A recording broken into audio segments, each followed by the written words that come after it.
is Jennifer Palamas from Charlotte, North Carolina, and this is Barbecue Central. Let's go! We'll do it live. Okay. Well, do it live! I'll write it and we'll do it live! So to get that perfect barbecue, you use wood. Are you sure it's safe? Whatever. We put the lighter fluid on, strike the match, and... Oh! Should we call the fire department? That might be a good idea.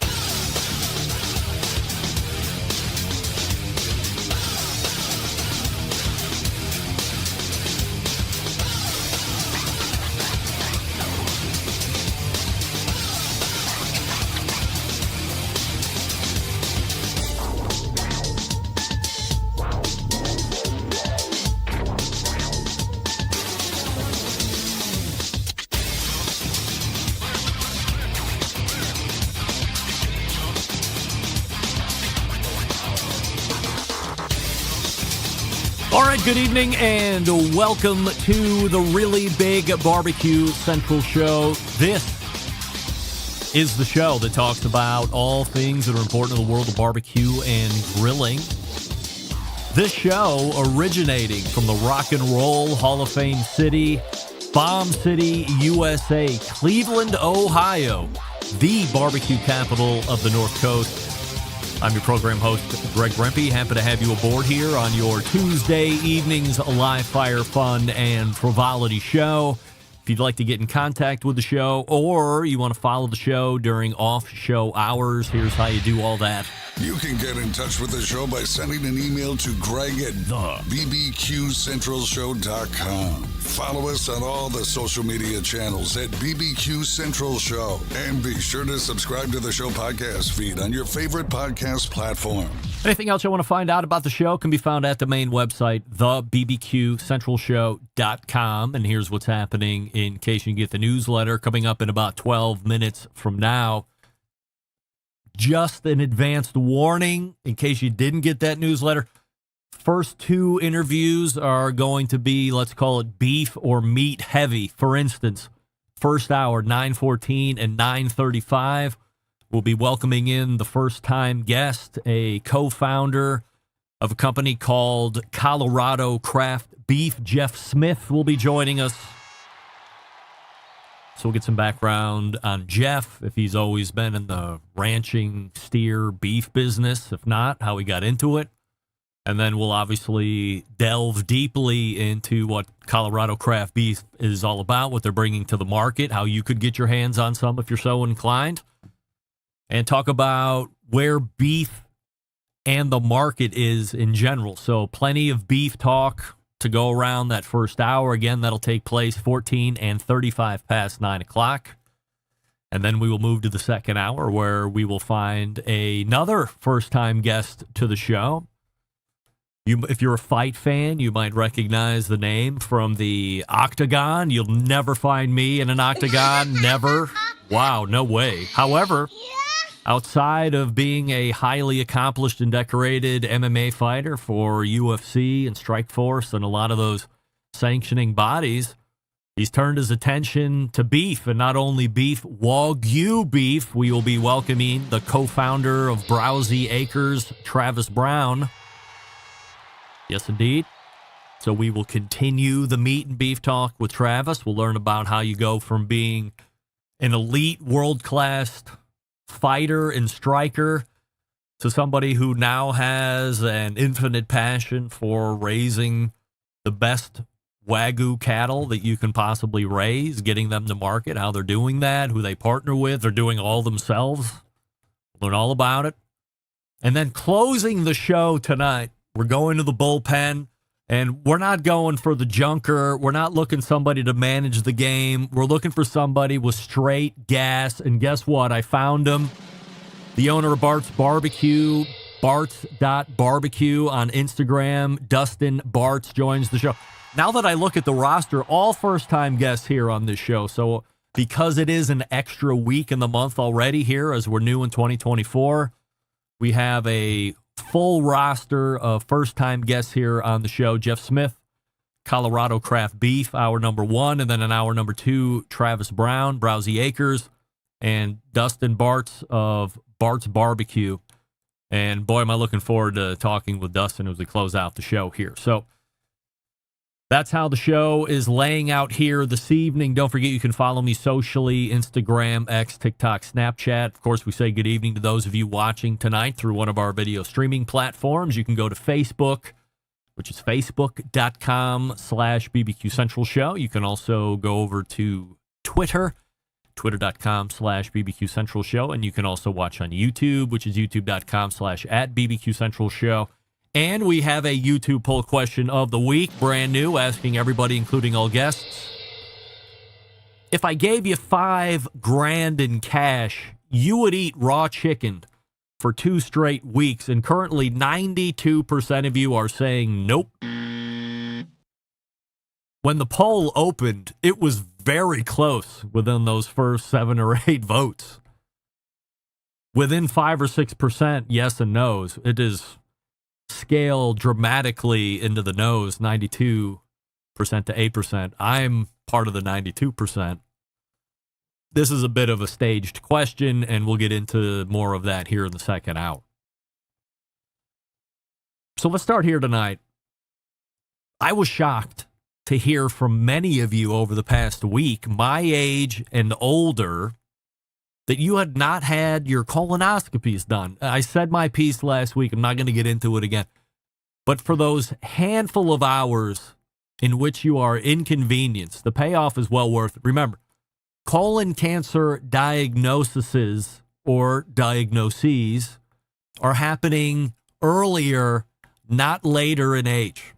So demand from your physician that you get one in the books for 2024. Let's all band together. Let's get it done as a group so we can remove that concern. And let's not live with our head in the sand. It's happening. So I was a little bit shocked, and I encouraged every one of you that reached out to me, just book it, get it done, and be done with it. You'll be happier to either know what's happening or know there's nothing happening. Here's something that I never thought about until recently. For all the years I've watched Memphis in May happen, for all the years I've talked to the past winners, I had no idea there was such an undercurrent of politics associated with that event, and now the new Smoke Slam event. Let me lay everything out for you as it relates to this show so that we're all on the same page as it relates to both of these events. Number one, I will follow Memphis in May. I will look to interview the winner when that happens this year. Number two, I will follow Smoke Slam. I will look to interview that winner after it happens this year.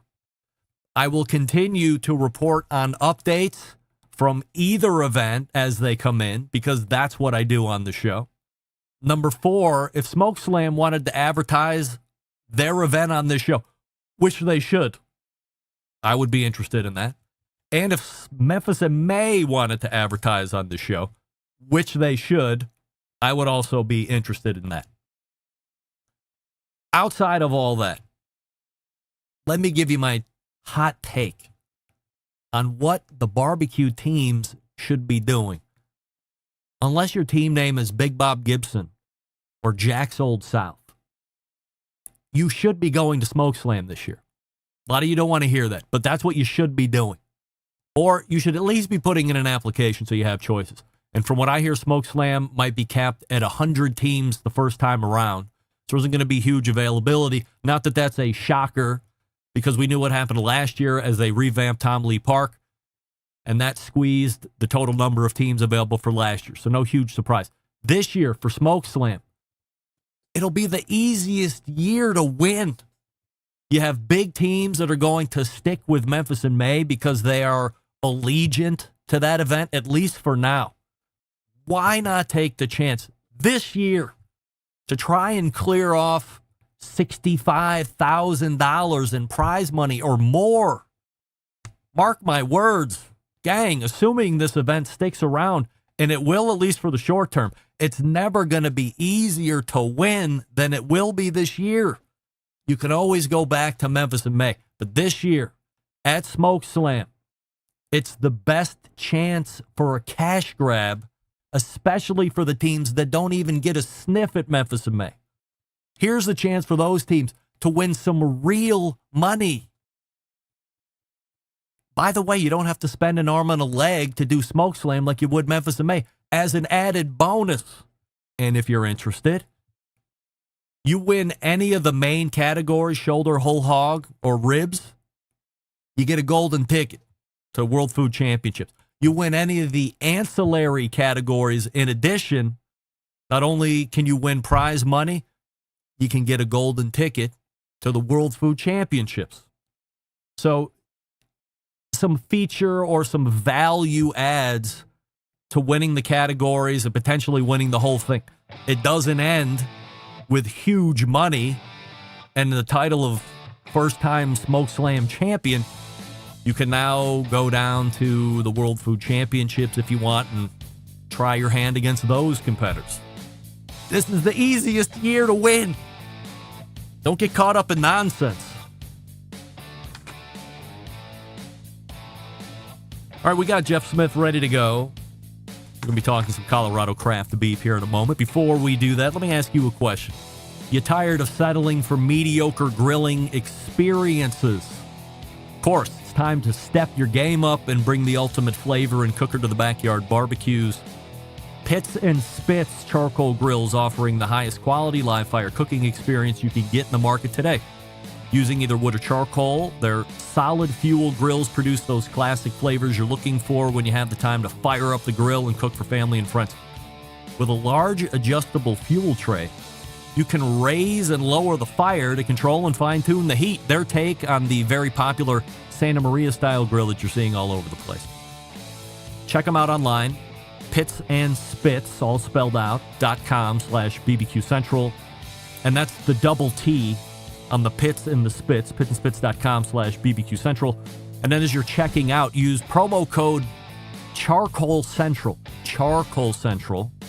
and it will save you $150 off any charcoal grill that they have for sale over at the Pits and Spits website. Or maybe you're at a dealer.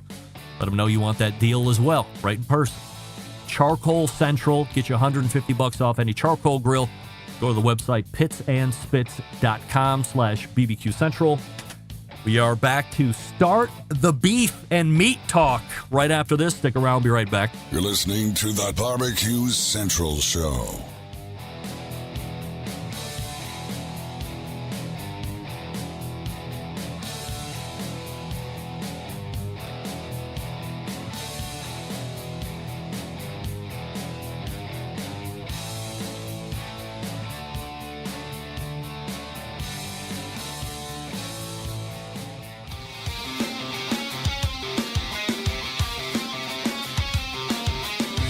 Broadcasting live from the BBQ Central Show studios in Cleveland, Ohio. You're listening to the BBQ Central Show. Once again, here's your host, Greg Rempe. All right, welcome back. This portion of the show being brought to you by CookingPellets.com, your number one source for quality wood pellets for all your pellet-driven cookers. Visit CookingPellets.com to see what they have, and then when you're ready to purchase, go to Amazon.com, go to Walmart.com, or go to Lowe's.com. Same great selection, great shipping rates. Good folks over at CookingPellets.com. One of the items that the embedded correspondents and I have talked about over the last handful of years is the growth of available artisan beef in this country. The term is becoming much more commercialized, recognizable by even the most green live fire cook and beef eater. But where is the meat itself coming from, and how is it being brought to market? My next guest is going to tell us his story out of Akron, Colorado. First timer to this show. We race to the hotline and welcome in co-owner of the Colorado Craft Beef Company, Jeff Smith, joining us. Jeff, appreciate you joining me here this evening. Before we get going on all the beef talk, we have a YouTube poll question of the week that we're asking everybody, and it's simply this. If I gave you $5,000 cash, you would eat raw chicken for 2 weeks straight, yes or no? False. Absolutely false. 88% of the YouTube voting public are in agreement with you and me. There's no way I'm doing it. It's a bit of a setup question I'm going to get to in the second hour, but just wondering where the temperature of raw chicken and Central Lights is, and the guests here, so good to hear about that. Before we get into the background of the business, Jeff, what's your deal? Where you grow up, And have you always been into ranching, or have you lived other lives previous to this? So I actually grew up in Pendleton, Oregon. So anybody familiar with Pendleton wool, the Pendleton whiskey, a very large rodeo town in northeastern Oregon. So I did grow up around ranching. But with regard to what we do within the beef company, my wife is really the cow brains behind what we do. She's got a master's degree in cow nutrition. Believe it or not, that is a thing. I am a bona fide numbers dork that married up. So, Like accountant numbers, dork, or sales, or what? oh yeah, all of the above. I have a background in general management, a background in heavy corporate sales, and actually, I'm also a recovering private equity guy. Hmm. So, luckily, I bring another skill set to the ranching world that maybe some of my brothers and sisters in agriculture don't really have. You could probably spend most of this segment giving us the history of Colorado craft beef. I do think it's important to get a foundation of where this whole thing started. So give me a little background there and what the evolution has been like since fifth generation has taken over. Sure. So my wife is the fifth generation, and the coolest part is the fourth generation, my father-in-law, is still actually operating the commercial side of the ranch. So what we've done is actually tipped up our own business in homage to the four generations that came before us as a way to take the ranch to another generation. And that is coming from conversations we had with my father-in-law about succession planning and, seeing the dynamics of ranching and more of the price taker model if you're in a full commodity business versus, building value and building a tribe and being able to make your own price when you have great quality. When you're just having off the cuff discussions with your father-in-law, especially maybe earlier on in your relationship, you see he's a farmer and it's through generations. I mean, is there no question that your wife is going to be taking over the reins at some point or get involved in the family business? Or was there talk from him saying, hey, figure out something else because this doesn't feel like it's got continued generational success and growth? I would say, Greg, it kind of landed in the middle. He wanted to know that we wanted to come back, and he wanted to know that, or he wanted us to know that the high end corporate jobs we had at the time were pretty lucrative. Maybe you shouldn't look that particular gift horse in the mouth. And even when we started the beef company, he was a little hesitant. He's like, guys, I don't know. And I said, man, we come from sales. So this is really where we should be. And I'm happy to say that 7 years later, he's full steam behind the company, happy to help us with whatever we're doing. So I think to some degree, we've proven our mettle, if you will, because there's nothing worse than somebody that gets handed something like that and runs it into the ground. Give me a look between what your father-in-law has done and then you're talking about kind of propping up and getting this Colorado craft beef company off the ground. Why are they separate, and why wasn't there one previous to you guys putting it up? Sure. So my father-in-law is very, very smart in the cattle industry. He works in the markets really heavily, and he's grown the ranch with all of his skill sets without getting too far into his business. I mean, 6 or 8-fold of what it was when he got it. And he's had a lot of other struggles through the years of kind of the same thing that most of ag has struggled with: poor succession planning, other things that really hinder generational businesses. And quite frankly, my father-in-law is damn good at what he does. And when he goes home to the ranch, he wants to go home to the ranch. This would not be his jam. He would not be so excited or inclined to go talk to the public and to do this artisan beef and really engage with the community that is the barbecue community or other communities we work within. You've got to be a salesperson. You've got to want to go work that angle. And frankly, in a lot of the traditional agricultural models, the profitability is not there to go do things like this or travel to events because you're too busy working because you can't afford to pay somebody. So previous to this whole company that you and your wife are starting, your father-in-law's got a herd. He's grown the amount, and then he just has customers that he's selling the herd off to, and that's what's happening? Yeah. Yeah. So in the commercial beef space, what you have is you have cow-calf operators, you have yearling operators, you have feedlot operators, and then you have the packers, which are JBS, Tyson, Cargill, National Beef. Yep. My father-in-law operates in the yearling space. So he buys calves from other producers. This ranch that I'm sitting on right now is not set up for mother cows. We don't have hay ground. It's not economically feasible. So one ranch typically cannot do what other ranches do.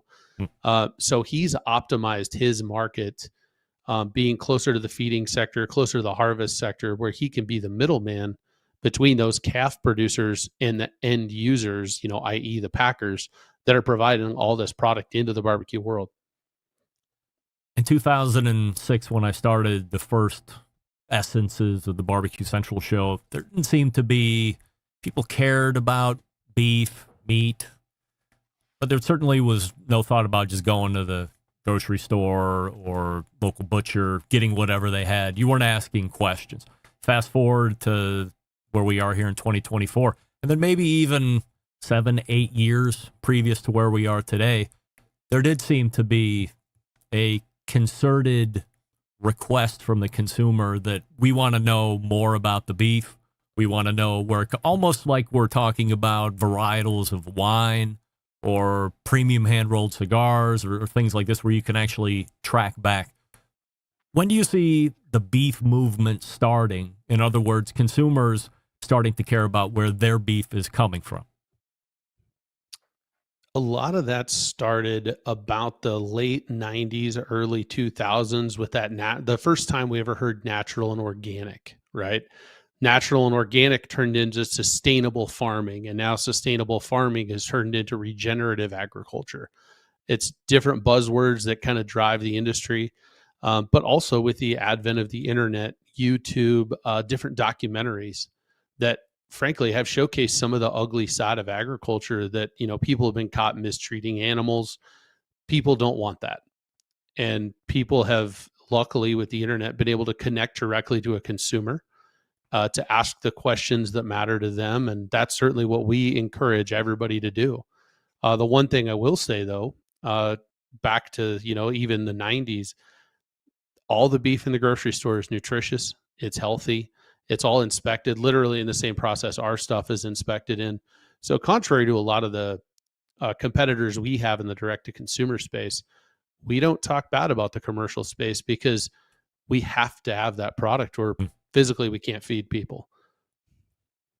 You use some terms, natural, organic, regenerative, feeding, whatever. How much of that is true and how much is gimmick, especially on natural and organic? There doesn't appear to be any real labels or ways to quantify that, or at least no mandate to do that. So how do you do it? Oh man, that could be a whole segment. I'll give you a great example that the barbecue community will laugh at. So if you talk natural, the word natural in the cattle community, now in cattle, I'm talking live cattle on pasture or in a feed yard, going into the meat chain. The word natural means no antibiotics, no extra hormones, all the stuff you would expect. The problem is once they become protein, the word natural means no artificial ingredients and minimally processed. So the same word means different things in different parts of the industry. So what I recommend for anybody that really wants to understand the labels can be gimmicky, they can be valuable, but man, parsing through that is pretty tough. So if it really matters, find a producer you want to talk to. That doesn't have to be me. There's producers all over the country. Shipping is a nightmare. That's one of the biggest issues we have with our company. But it can be done. We ship nationally every week. But most importantly is understand that the price point you're going to pay when you're going direct to a rancher is likely going to be a little higher than what you're used to. Our cost of production is higher. We don't have the scale of economy that the large packers have. So luckily, we are fully integrated. We have our own processing facility. We have our own feed yard. We have our own ranch. And even then, our cost of production is 20 to 30% higher than the commercial market. So just understand that in that, you're going to pay a little more. But what we can do is all of our cattle, when we hang them up in the processing plant, they're aged as a whole animal for 21 days. That's something you're not going to get in the commercial space. It obviously takes more money, but it's about, where do you want to vote with your dollar? And when it comes down to the label conversation, that's usually what I tell people. Find what you like, vote with your dollar, and support that part of the system that you want to get behind. Are people looking for businesses like yours in this day, or are you more likely to spark somebody's interest through a marketing campaign or Instagram post or something like that? Or is it better question is, are more people finding you, or are you finding more of your own customers? So prior to COVID, it was more of us having to find the customers. COVID and the shortages that people saw, which by the way, were not beef shortages, they were trucking shortages. It was a logistics thing. More people want to know that they have an ability to get product when they need it, because you can't go to the Walmart manager and be like, hey, where's my stuff? So there's been a huge shift since 2020 that has driven people. And then probably what you saw in the barbecue community, everybody was locked at home for 6 to 10 months. Most people bought grills. I know 5 or 6 people that bought big green eggs. They started cooking their meat at home. They started watching YouTube videos from probably a number of people that you follow as well as we do. And they learned to cook at home, and they realized that, hey, this steak I'm getting at home is better than I can get for $100 in downtown Denver, and I don't have to wear pants. So the barbecue side of things has really sparked an interest where people see the meat quality difference that I don't think they were quite aware of before COVID. As the demand for your meat starts to roll in, what conversations are you having to try and leverage that demand as an increase in your business? So that's actually what drove us to purchase the harvest facility. We purchased the harvest facility in August. We partnered with some people that love barbecue. Jocko Willink, some of the founders of Jocko Fuel. And we partnered with a lot of veterans, Dr. Sean Baker, the carnivore doctor. And we bought the harvest facility because as demand grew, we were to a point that we had to control our own supply chain.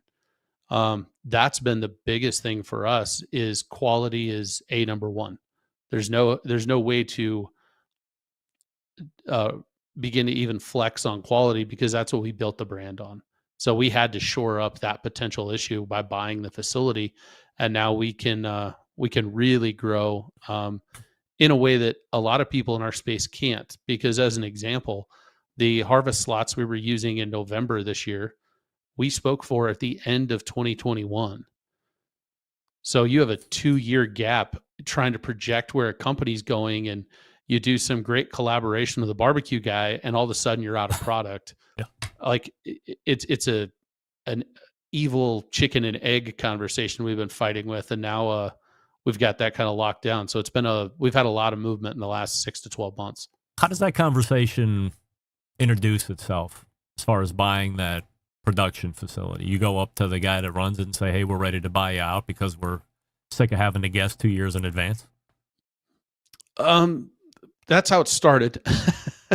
Luckily, the gentleman that owned it was actually a classmate of mine from Colorado State University.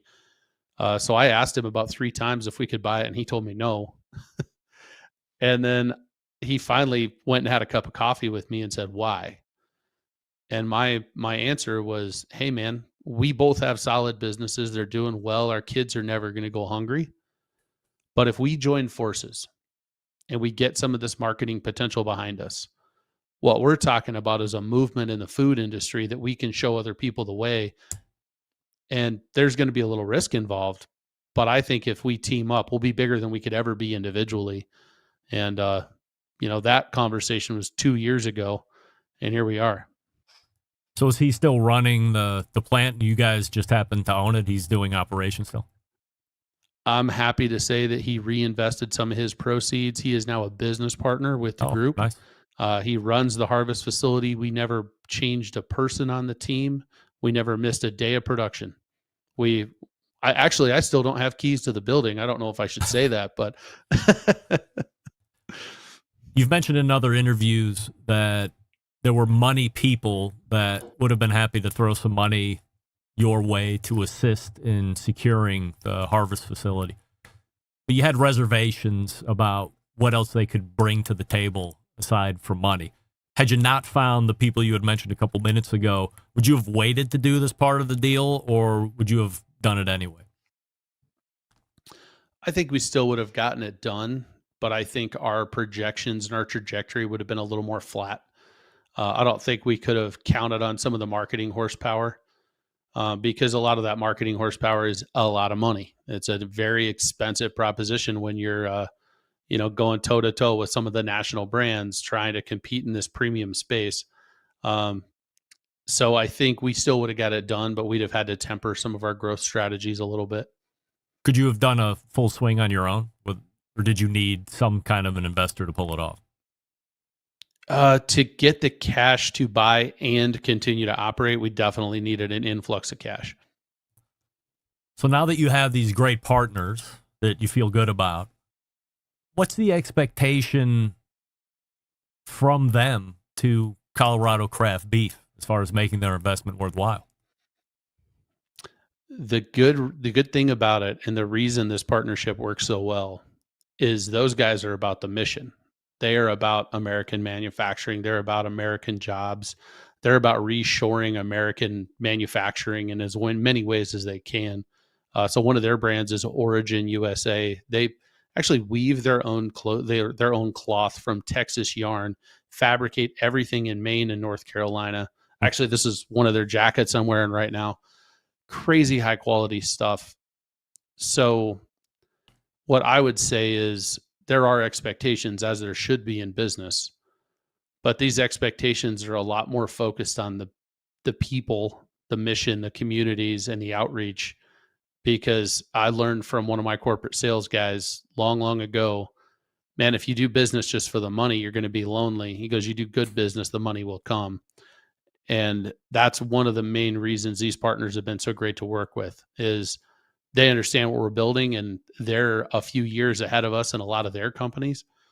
So some of the learning lessons we're getting from them is just incredible because they've paid the tuition and they're giving us the cheat code. Let's go back to the processing facility just for a second. Has there been talk about taking on other ranchers outside of Colorado craft beef to help with the production, or not production, but help with the harvesting and the processing of their herds as well? Or is it just captive for you guys? So actually, when we bought it, it already had other customers in it. So the first 30 to 60 days was me and Mike, our business partner that owned the facility, getting on the phone and letting people know we weren't kicking them out. So there was a ton of relationship management that had to go. And we're actually working with some of our direct competitors harvest in our facility now. And we're happy to help them because, I can't feed all of Denver. I don't want to be that business guy. As we get more going with the beef company, we have an opportunity to expand the facility. That will be the move previous to asking people to leave. Now, there are efficiencies we're gaining, there's scale of economy and all those other business terms. But, by and large, our goal is not to upset the local economy because there's maybe 3 processing plants within an hour of where I'm sitting. And there's other people in our ranching community that depend on that asset for their operation. And I find it morally objectionable to just walk in and, bar the door. Jeff, can I put you on hold real quick, and then we'll come back and actually talk about what we can expect from the beef as a consumer? Yeah, please do. All right, stand by. We're talking with Jeff Smith from Colorado Craft Beef. By the way, the website, if you want to check it out, coloradocraftbeef.com. You can find them on Instagram as well, Colorado Craft Beef. 21,000 of you are following them right now. What do we love about ceramic cookers? A few different things. We love that they're fuel efficient. We love that you can achieve low and slow temperatures for the traditional barbecue meats. We also love that they can get rip-roaring hot for the high-temperature grilling of steaks and other thin cuts. But what's missing in the everyday lineup of ceramic cookers? The real ability to do true two-zone cooking.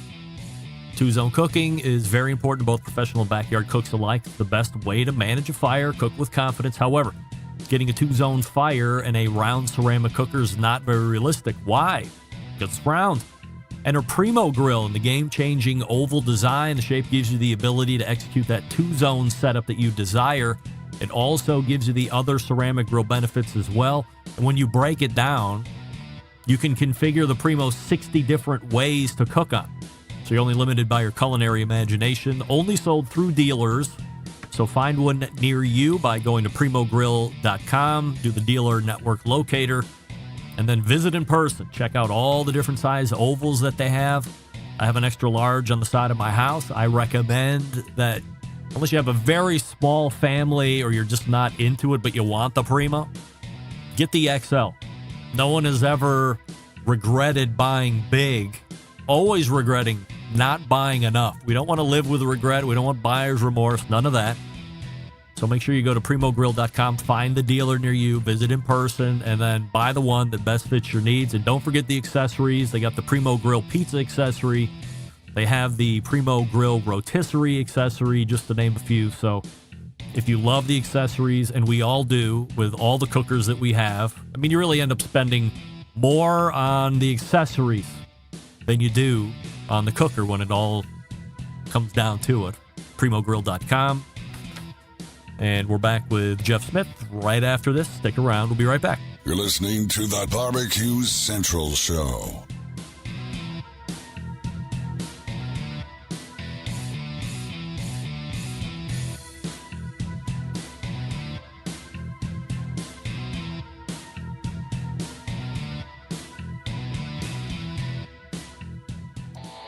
Howard Stern, Jim Rome, Dan Patrick, and Greg Rempe. The Mountain Rushmore of talk show entertainment.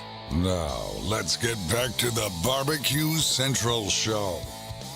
This portion being brought to you by Fireboard. Monitor up to 6 different temperatures simultaneously. Connect to Wi-Fi for cloud-based monitoring. Connect via Bluetooth if you prefer.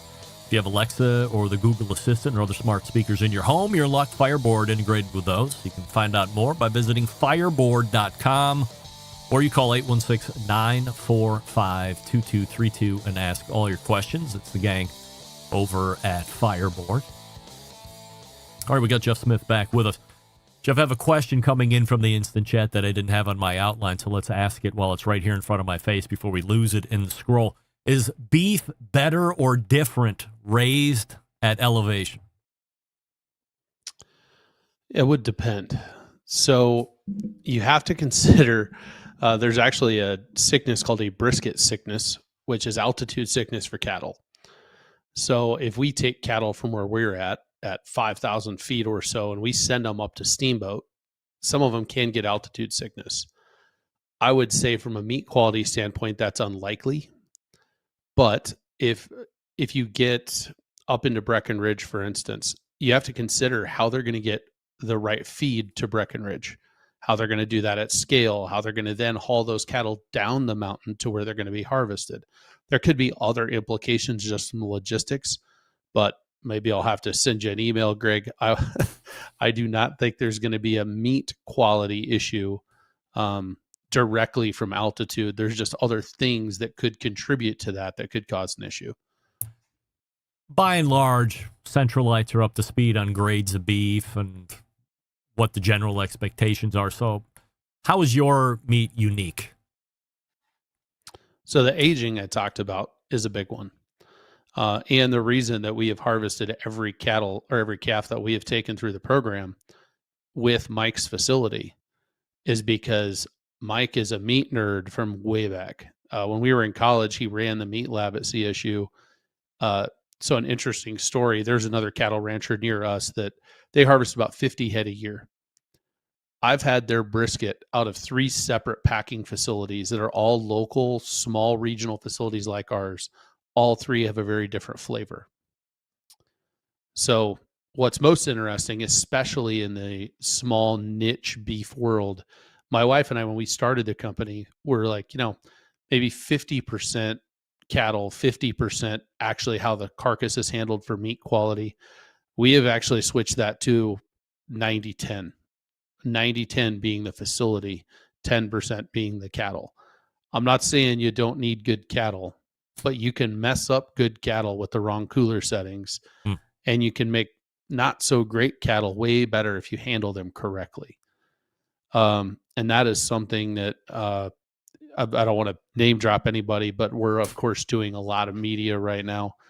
I've got people that are basically like, hey, how do we know we want to work with you? And I send them steak. The deal is locked. They're like, how do we make this happen? This is the best steak I've ever had. But the coolest part for us, and this is I saw this with my own eyes. So our oldest daughter was born November, right before COVID. So about April of 22, so she was about a year and a half old. I needed to run back to Oregon to pick up some equipment. My wife is pregnant with our second. So my sister flew out from Oregon, jumped in a pickup with me. We loaded my year and a half old daughter up and drove to Oregon from Colorado. Wow. Well, we stopped and I was like, we'll get her a burger because she'll eat the burger and then she'll go to sleep and we'll drive all night.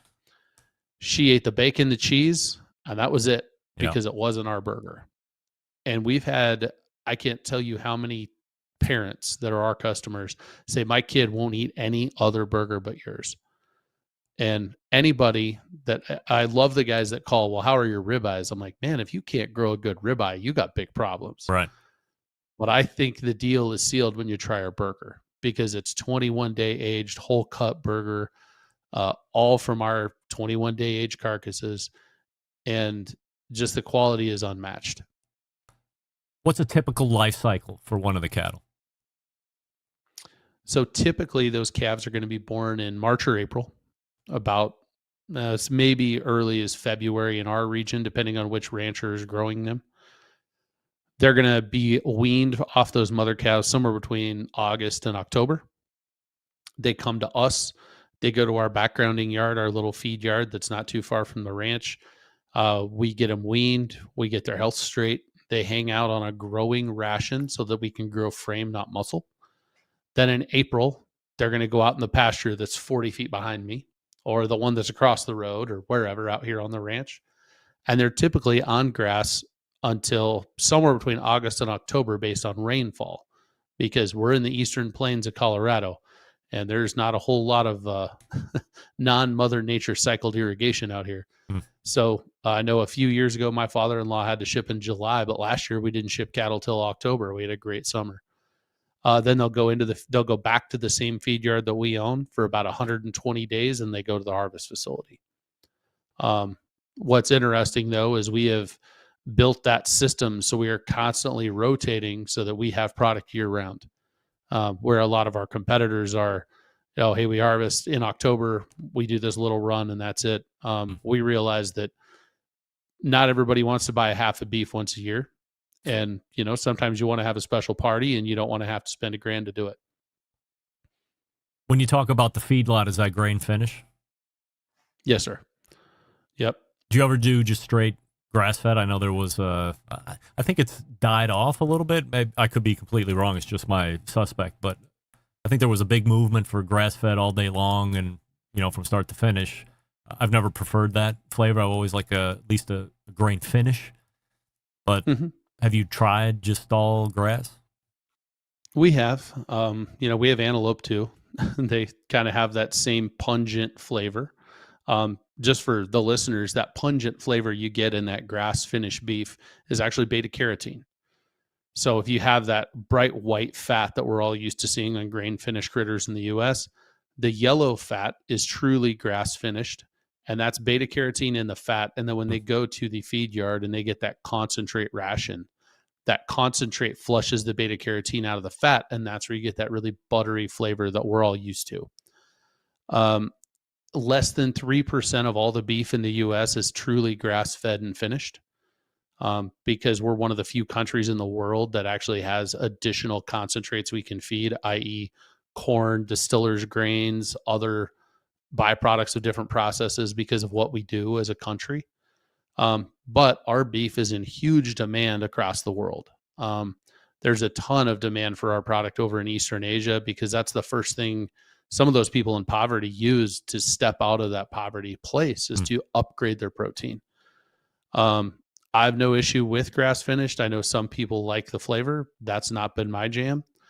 My only issue sometimes in the grass finished space is some people play fast and loose with how they determine that to sell product. So no, we are grain finished. We have PhD licensed doctor nutritionists that monitor our rations every month. Everything's very calculated. I mean, down to the fact that I can look on my phone right now, tell you exactly what's on what scale at the yard, what the trucks are doing. It's all digital, in a way that, when somebody's like, oh, what did this calf do? It's all tracked. For years, I see this guy, Jack Arnold, and he's cooking cow steaks, KOW. All of a sudden, something's changed. Maybe the biggest coup in the live fire barbecue entertainer, barbecue influencer world is Colorado Craft Beef making some type of an agreement with Jack, who is obviously a great cook. He's very partial to the Big Green Egg. I'm a Primo guy myself, but we both can agree that we love ceramic cookers. He's cooking and entertaining. He's dancing. He's doing all this outside of the box stuff. But in the end, he's really bringing awareness to the brands that he's representing. How do you, first of all, I can't believe Kyle let him get away. How do you guys put this deal together and secure really what is got to be a stalwart anchor in the whole Instagram, social media, let's get the word out about Colorado Craft Beef? It's tantamount to how we got the deal done with Jocko and everybody else. It's relationships, it's good product, and it's doing good business. And when Jack can call us and say, I have an idea, can we do this? We have our own harvest facility. I can do whatever you want. That creates a lot of value for somebody like Jack.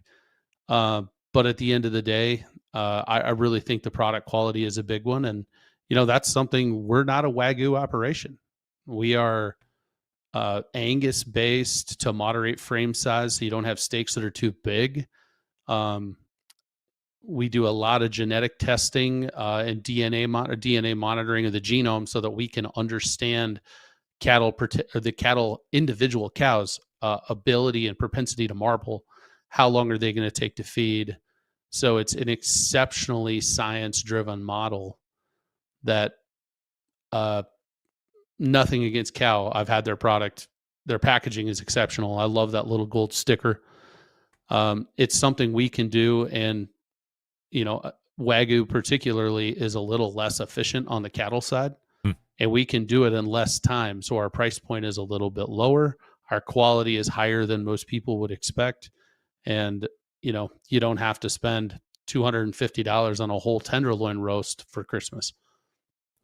Where does Colorado Craft Beef grade out at? Are you prime, choice, upper choice? Usually higher choice than prime. Yep. I think the last batch we just did was like 35% prime. But the interesting part is when you pull that 21-day age on everything and do that flash freeze, the grade is almost secondary to the aging. Unless you want that Instagram shot of that prime ribeye, on the ceramic before you flip it, then it's pretty hard to beat that. You ever talk about maybe reserving a couple carcasses and running them out 60, 90 days? In the harvest facility, that'd be a little hard because there's it's called the HACCP plan, HACCP, which is actually like the food safety plan in the facility, that you're not allowed to do certain things. So I would have to look to see if we could do that with the HACCP plan. I think your shrink would be pretty rough. But we do have some friends that have taken some of our product out to that 45, 90-day mark, and it's pretty awesome. So, stretch goal for Colorado Craft Beef. Do you look to continue to grow within the environment that you're in, or do you see yourself at some point being able to not only supply DTC, but maybe also supplying somebody like LaFrida or some other big meat butcher? I don't know that we could get to the spot that we're supplying like a LaFrida or one of them. We do have some local chefs we do some custom stuff with, but we're making some other moves that are kind of outside the typical D2C space. So, Greg, I'll give you first look at this. This is the first media talk we've had about it. We have is this an exclusive? This is an exclusive. Okay, hold on. A Barbecue Central Show exclusive news update. Greg Rempe reporting from the breaking news desk here in Cleveland, Ohio, the city that breaks the most live-fire breaking news across the country. Nay, the Globe, and Jeff Smith from Colorado Craft Beef getting ready to break an exclusive right here. Go ahead, Jeff. We are dropping our 100% beef sticks direct to consumer and going retail sometime soon in 2 days. Wow. It's not on the website yet. Labels will arrive tomorrow, but product is waiting for labeling and it will ship next week. Not to ask the stupidest of stupid questions. Flavor profile wise, similar to a beef stick, and the difference in product is chew, snap, things of this nature, or is it different across the board? Flavor is a lot less pickly than you'll find in a lot of other meat sticks. The texture is a lot more of an enjoyable bite, I would say, because some of the meat sticks you can bite into are a little dry. Well, not containing any pork, because a lot of people in the snack stick space include pork in the sticks so that you can decrease the cost. And the problem with the pork bite sometimes is they're a little greasy. So I would hate to tell you the hundreds of samples I've tried of other people's product over the last 6 months. But we have 3 flavors dropping. We have a double original smoked. We have a smoked cracked pepper and a smoked jalapeno. And the only thing I want to figure out is how to make the jalapeno a straw so that you can have the Bloody Mary on the barbecue on Sunday. But we haven't iced that idea quite yet. These will be available on the website. On the website on Thursday. All right. So 2 days from now. Be sure to check that out on Thursday. We're talking with Jeff Smith from Colorado Craft Beef. Again, the website is coloradocraftbeef.com, and you can follow them on social media platforms. Instagram, for instance, is Colorado Craft Beef. I assume it's mostly the same handle across social media just to keep it consistent, Jeff? Yeah, the only one that's different, I believe, is X because of their character limit. So I think it's Colo Craft Beef on X. I try to stay away from that stuff as much as possible.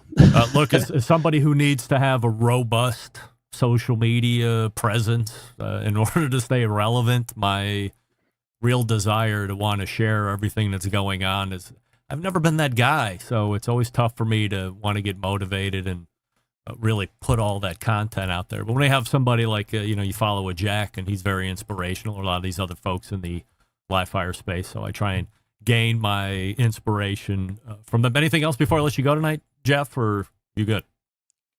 Man, I just really appreciate the opportunity. And if anybody has any questions, phone number and email are on the top of the website. And if you find something, or if you don't find what you want on the website, we have a lot of different curated options. A la carte ordering is coming. But if you need something custom, shoot us an email. We have the functionality to help you out. ColoradoCraftBeef.com, the website. Jeff, appreciate the time and continued success. Greg, thank you, sir. You got it. It's Jeff Smith right there. Lots of great beef talk, lots of great business talk going on there.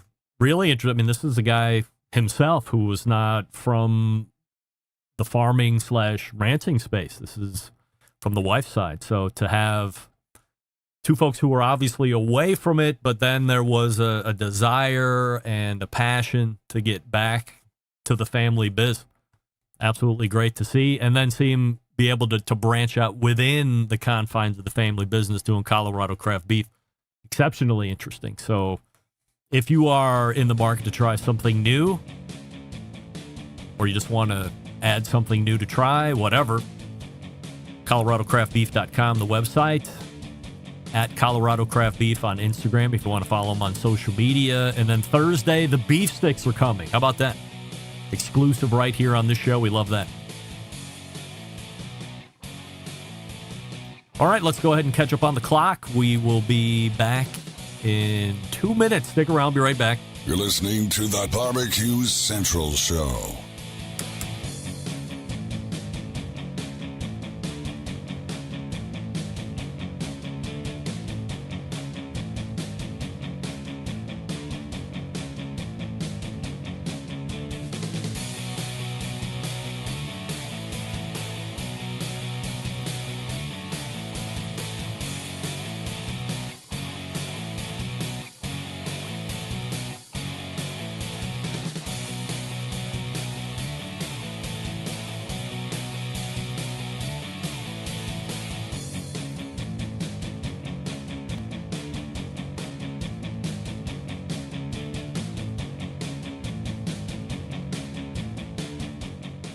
Continuing to produce incredibly mediocre content in an exceptionally professional way.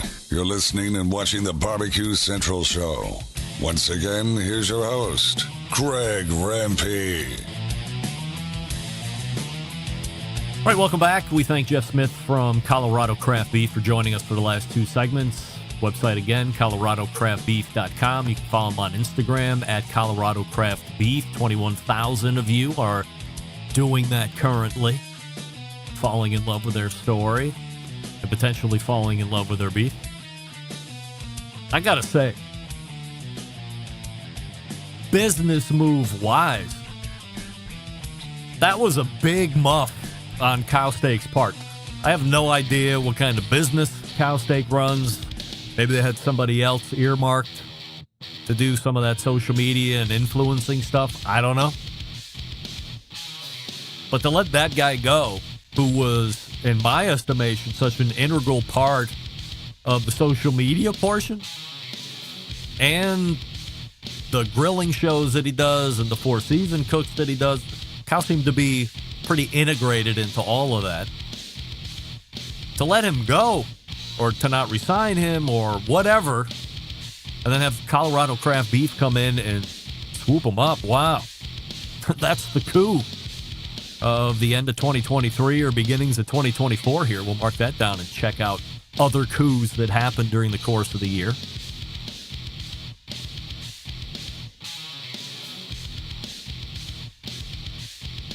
All right, we are set to go to the second hour. We'll update you on the poll.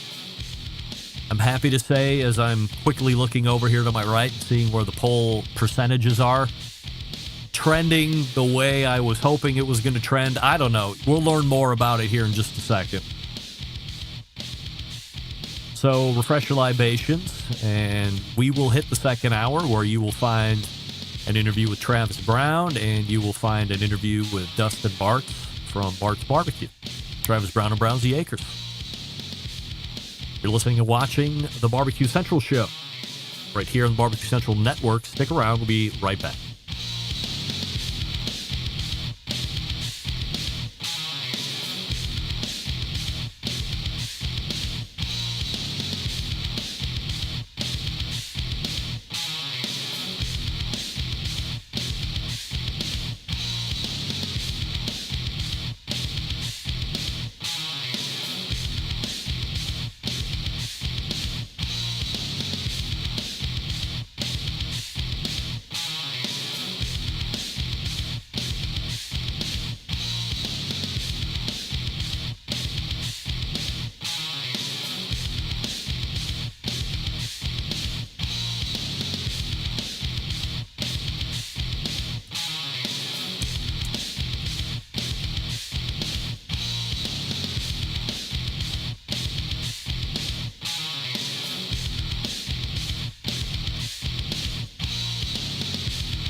Hi, this is Sylvie Curry from Ramona, California, and I'm listening to the Barbecue Central Show.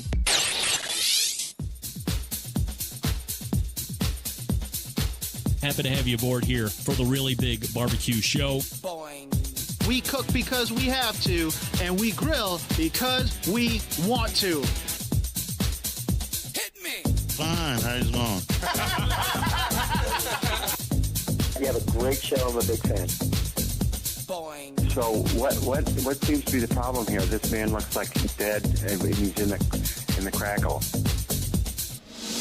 Charbono! It's all about the charbono, dude! Succulent fish. What?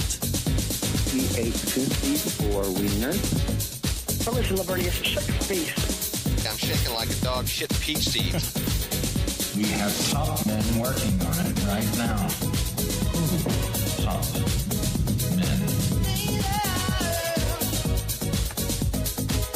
And we are into the second hour. It's the Barbecue Central Show, where we talk about only the most important items in the barbecue and grilling world that are happening this day, this week, this month.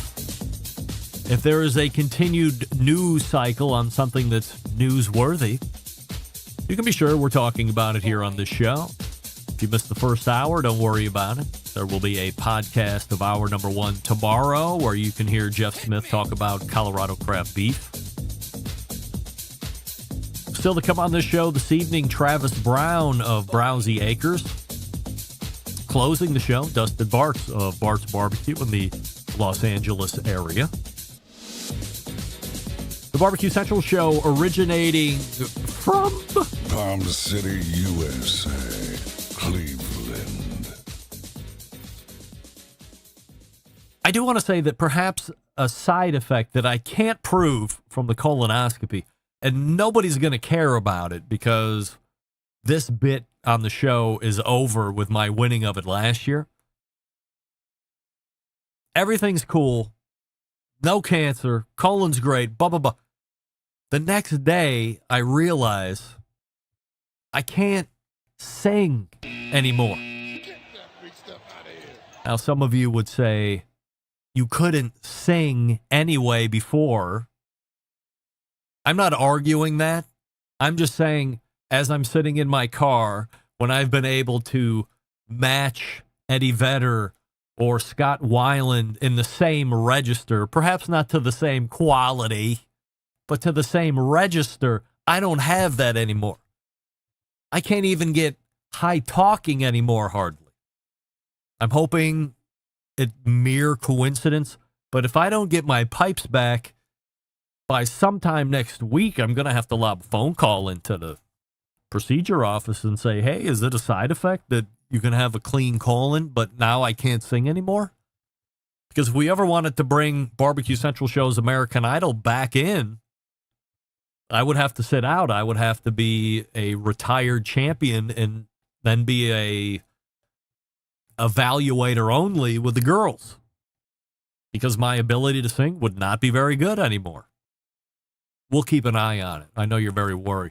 We say good evening to those of you watching tonight through our video streaming platforms, Facebook and Twitter, also YouTube. We have a YouTube poll question of the week that we're asking all guests here this evening, and I'm asking everybody this. If I gave you $5,000 cash, you would eat raw chicken for 2 weeks straight, and currently 94% of you are saying no. I'm not sure why 6% of you are looking to take the risk, but I'm not here to question you. Maybe you need the money. Coming up on the best moments of the Barbecue Central Show in 10 minutes or less this coming Friday, episode 319, taking you back to February 7th of 2012, featuring me. Now, let me ask you something. Does February 7th mean anything to you? Some of the show experts are in the instant chat through the various platforms that we're streaming out to tonight. And I'm looking for an answer from you nerds specifically. Does February 7th mean anything to you? Now, for the super fans out there, they know immediately that February 7th is the day that the live show started February 7th, 2008 to be exact. But in the show this coming Friday, I take a look back at the 4th anniversary of live shows, what it meant, what it looked like during that time period, all of that. We missed the exact anniversary by 1 day next week. February 7th is Wednesday, not Tuesday. At some point, those dates will realign once again, and we can do a whole thing on that. But this coming Friday, you will hear me look back on those first 4 years of the live Barbecue Central show. And soon enough, we will be entering into our 16th year of live shows. 18 years in total when you had the first 2 years just being in podcast form only. And as always, I thank you for listening to the show however you get it here live, which of course I love the live listeners the most. But if you get it through audio podcasts, which is how 99% of you do it anyway, I still love you as well. As long as you're consuming it at your convenience, I get it. Don't forget, you can subscribe to the show by visiting thebbqcentralshow.com/subscribe. And don't forget, if you want to hear a guest or segment again that you think has been lost in the archives, which are now extensive at this point, you can email John and let him know what you would like to hear. That's John, Jon, at thebbqcentralshow.com. Here's the explanation on YouTube's poll question of the week. I don't know if you've seen this guy or not. I don't know how I came across it, to be honest. I don't know how the friggin' algorithm work on these damn social media things that sound like an old man. But on Instagram, lo and behold, maybe 3 days ago, 4 days ago, this guy showed up. Raw chicken experiment. Key points of note here, gang. If you look just over here at followers, understand that 4 days ago, when I found this guy, or he found me, I'm not searching for raw chicken experiment ever in my life. So when he found me, he was like at 135,000 followers.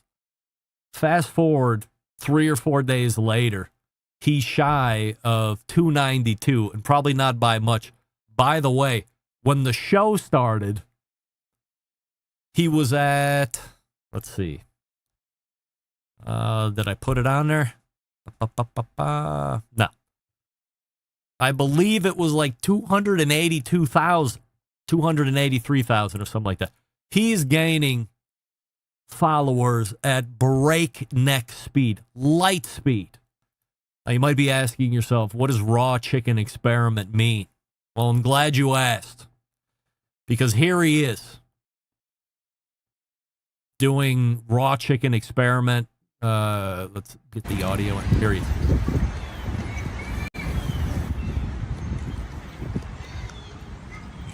Here's a guy with a raw chicken breast, and he's eating it in his mouth. He does it every day. Now, he's not done. Look at, he got some chicken juice in that pack. He's drinking the chicken juice. I'm not showing this to be gratuitous. I'm showing you what you people are doing on social media, for crying out loud.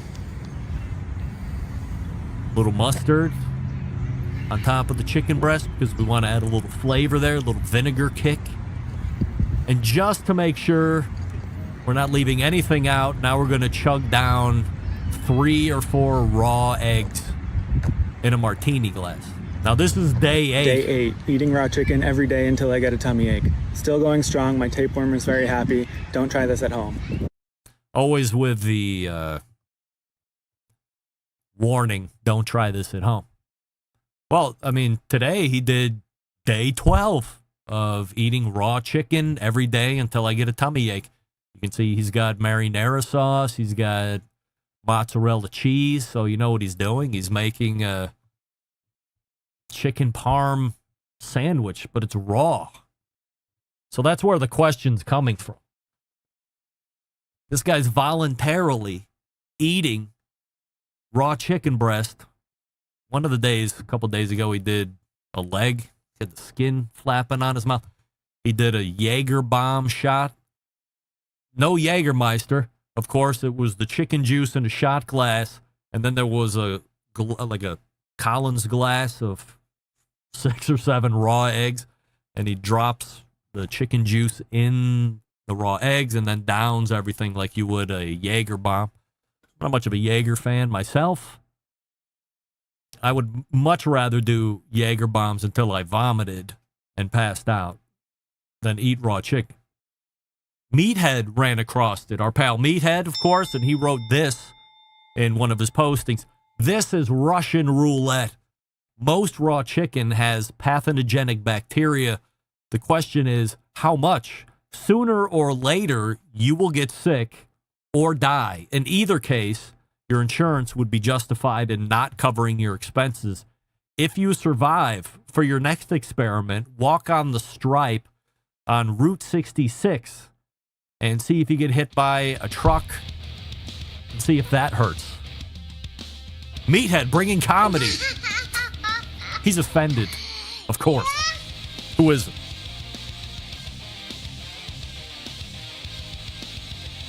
Gang, if you're looking to get social media famous and you follow this show, don't eat raw chicken and send it to me. I'm not looking for it. It found me, and that's the last time you're seeing it. Although, I am intrigued to see if he's going to be around next Tuesday. I'll give you a life or death update on that guy next Tuesday. Travis Brown is ready to go. Before we get to him, let's talk to you about Franklin Barbecue Pits. What you have with a Franklin barbecue pit is what? A deeply thought out and refined version of the old propane tank style cookers that Aaron built for Franklin Barbecue. Stylistically, it reflects the bare bones, industrial, handmade aesthetic that he loves, as in the patina and the way he builds it allows you to see the welds and the craftsmanship. The schematics of a Texas off-style pit, relatively simple, right? I think we can all agree on that. Even if the things happening inside reflect complicated dynamics of physics and chemistry. There are very few moving parts in this cooker. Numerous and massive differences divide this Franklin pit from the average barbecue smoker sold at a big box store. For one, much of the challenge of building these pits comes with the thickness and heaviness of the materials, but also much of the value. Cheap smokers are made with thin metal.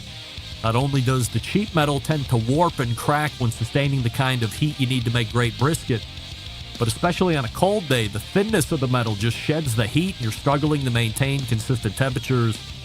That's a pain in the ass. Franklin pits, made with primarily quarter-inch thick American-made steel, and that's strong. Anything that sees heat engineered to be incredibly solid and should last at least 100 years or more if cared for properly. If you're a listener of this show and you have a barbecue supply store, you sell rub sauces, you also sell cookers, you're looking to add an offset brand to the fold in the store, why not think about the Franklin Barbecue Pit becoming a certified dealer? Go to franklinbbqpits.com, franklinbbqpits.com, and then fill out the dealer form and send it in. I mean, it'd take you 10, 15 minutes tops. Do a little research. You have a interview/conversation with Matt, sets up his dealers, and then in short order, you could be showcasing the newest Franklin barbecue pit in your town. Those things sell themselves. They're great. FranklinBBQPits.com. That's FranklinBBQPits.com. You can purchase there if you're a consumer, but again, looking to grow the dealer network here in the colder months. So if you're down to do it, fill out the dealer form and go from there. We're back with Travis Brown right after this. Stick around. We'll be right back. Stern, Jim Rome, Dan Patrick, and Greg Rempe. The Mountain Rushmore of talk show entertainment. Now, let's get back to the Barbecue Central Show. All right, this portion of the show being brought to you by Pit Barrel Cooker. The most unbelievable outdoor cooking device on the planet. Currently available in 3 sizes with a host of accessories. If you're thinking about getting into the upright barrel cooker game, who else to choose than Pit Barrel? Go to pitbarrelcooker.com and tell them the Barbecue Central Show sent you. first hour of the show was craft beef. Leading off the second hour is some Wagyu and poultry talk. Joining me for the first time, one of the co-founders of a company called Browsy Acres, and a brand you are no doubt seeing more and more of across social media and other places you would find only the most elite beef. How did Browsy Acres come to be, and what's the vision moving forward into the years ahead? I am happy to welcome in for the first time Travis Brown.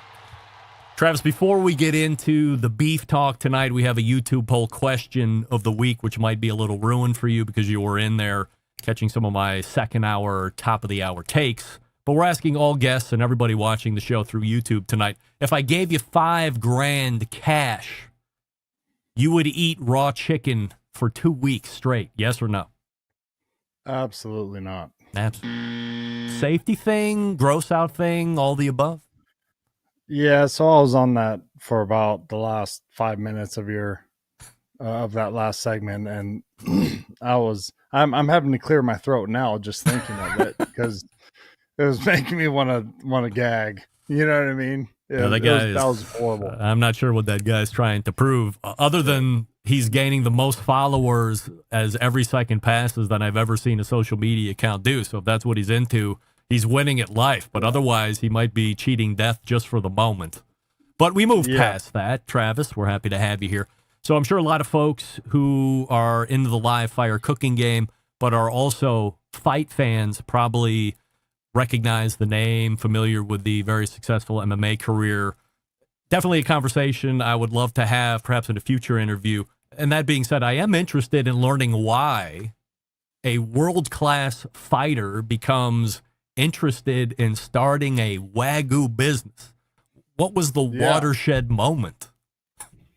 Man, so there's a lot that led into it, right? But kind of the quick and dirty. My wife and I purchased about 2.5 acres out here in Riverside. So we had some land. We wanted to do something with it. I'm an active, avid bow hunter. I love to get out there in the mountains and get some wild game, as much of it as I can. But there were some years that it was just hard for me to get out, and being down here in Southern California, there's not a lot of opportunity to do so. So really it kind of, what are we going to do with 2.5 acres? Let's get some animals. Let's become self-sufficient. Let's not depend on anybody. And so after months of just doing research and trying to figure out what was the best beef, we came down to Wagyu. And then it took months trying to find somebody willing to sell me one. And then that's the story of Kobe right there, our first steer. And it went from there. I mean, we fed them out for a little over a year at that point that when we had them, and we went ahead and harvested them right here on the property, took our first bite, and we're like, what is this? How can this be so good when we raise it in our backyard? You know, it was the best steak we had ever had, hands down. So that's how it all started. And then one thing led to another, where we are very big believers in using our money to need less. So where we invest our money, we do say like water catchment. We raise our own animals. We build a garden so that we don't have to go to the store, and we grow actively throughout the year so we can harvest different fruits and veggies and all that kind of good stuff. So that's where it all started. That's where Browsy Acres came from. So you're doing the research, and for whatever reason, Wagyu is the one that sticks. You have the option of Angus or a number of other different, species or, brands of cattle out there that could probably turn around in a much quicker fashion. Different product, no doubt about it. That didn't have any hold on you or any interest? No. So if I'm going to do something, I'm going to try to get the best of the best. Right. And so when you look up what's the best beef that you can get, everything leads back to Wagyu. Yep. And at that time, it was really just about taste, tenderness, right? The marbling, everybody raves about that stuff. But then when you start really digging into that, you start to understand the health benefits, the monounsaturated fatty acids that come from the Wagyu breed and the elevated levels of that. Markers for CLA and omega-3s, that they just have higher omega-3s. They have longer, you're raising them for a long period of time, which naturally they have higher monounsaturated fatty acids. And there's just other health benefits, especially when you feed them the way that we feed them and you raise them the way that we raise them. We do regenerative practices, rotational grazing. We feed a diverse grain. We also, I mean, it's like, so we also have amino acid tubs that we give them to help with the proteins and all that kind of stuff. So we really start to dig in when we're doing this, and we don't hold back. So it starts with one, and it's you guys are doing all the raising and the feeding and all this stuff, getting it up to the point where you're going to send it off and get it processed. Yeah, we actually don't send. So for the business, we send them off. But this, when we were first starting, we harvest them right here. I'm the one that harvested them personally, and then, yeah. So for me, again, the way that we raise these animals is as stress-free as possible. That's something that we really want to maintain, even though we're scaling now. Again, it's the way that we raise them. You sampled some of our product, and you know, from my understanding, you enjoyed it. It was high level. Yeah. So it's everything that we do. And if you think about the beef industry and how long it's been around and how many players are in the beef industry, it's easy to get lost. How are you going to separate yourself from everybody else in the pack? And for us, it's trying to follow the new science which is actually the old science with following nature, right? Trying to mimic nature and the rotational grazing and what you feed them and how you care for them all the way up until the day that they're slaughtered. That's what we do. That's what we're trying to do and mimic. And you have great people out there like Joel Saladin, Will Harris, that are the leaders in this. Regenerative, they do a lot of grass-fed, grass-finished stuff. We are rotationally grazed on grass, but we also invested in some technology that are mobile grainers. So we actually move the grainers from pasture to pasture with them. So they're on fresh grass and they get a diverse grain blend. And I mean, some of the stuff that we're feeding also is scientifically proven to have a higher omega-3s than what most people are feeding their animals at this point. And that comes at a cost, right? Like, you want to feed the best to the best breed, but then you're producing some of the best meat that you can possibly get. When you decide to go into business, the experiment, if you will, with the one has now bred in your mind, this is something that we can look to scale. Well, now you got to bring in a partner or a ranch partner, whatever you call it. How do you find the right partner? And because of who you are, do you have to do an extra layer of vetting to make sure whoever you're going to partner with isn't trying to take advantage of your celebrity or your name in order to further their benefit? Yeah, definitely. I mean, a lot of vetting came in those months that I was trying to find somebody to even talk to about the breed, to even to sell me one animal. Like, most people want to sell you a small herd. They want to sell you 10, 20, 30. They want to sell you embryos or genetics or this or that. And at the time, I just got done getting punched in the face for 10 years. So I was like, you want me to start doing embryo transplant and breeding Wagyu, and you want me to have 20 cows on 2.5 acres? I had one guy tell me that 15 cows can fit on 2.5 acres here in Southern California. And I told him he was crazy. There's no way I'm going to do that. So a lot of vetting came from that. And so then that's actually who I bought our first steer from, who is now our partner, the Spitzbergens. And they've done such an amazing job. And they're, in the grand scheme of things, again, in this whole industry, they're relatively new to this ranching thing. So that gives us an advantage. And a lot of people think of it as a disadvantage. I look at it as an advantage because we're willing to learn and to implement the newest practices that we can do and take advantage of everything that hasn't worked for people in the past and that is working for people now and to help further the industry. So within starting with one, where are we sitting at January 30th, 2024? How many do you have under control, and where do you look to grow over the next 2 to 5 years? Yeah, so our goal based off of the acreage that we have is to have 1,000 head. That's where we're headed to. That's what we want to get to. And based off of that, that is what in the rotational grazing, in the regenerative practices, that is what our land can hold, is up to about 1,000 head. And that is our goal. So we're not quite there yet, but we're getting there, and we're getting closer every year. And then within that talk, there's also two parts to our herd. We have our full blood herd, which we're developing right now. And we also have our F1. F1 is your American Wagyu. It's your half Wagyu, half Angus. That's what most people know of Wagyu. Like, we had to fight tooth and nail to be able to put full Wagyu, full blood Wagyu on our labels. So if it doesn't say full blood Wagyu, it's a mix, 100%. Anybody that's selling Wagyu or full blood Wagyu is putting full blood Wagyu on there because they earned it. They go through like genetic checking. You have to submit all these papers and paperwork, and where's this come from, that come from, all your breedings and all that kind of good stuff. So it takes a lot to get there. So somebody wants to put you to the task and say, prove that what you say is full blood, you're able to turn it right around to them.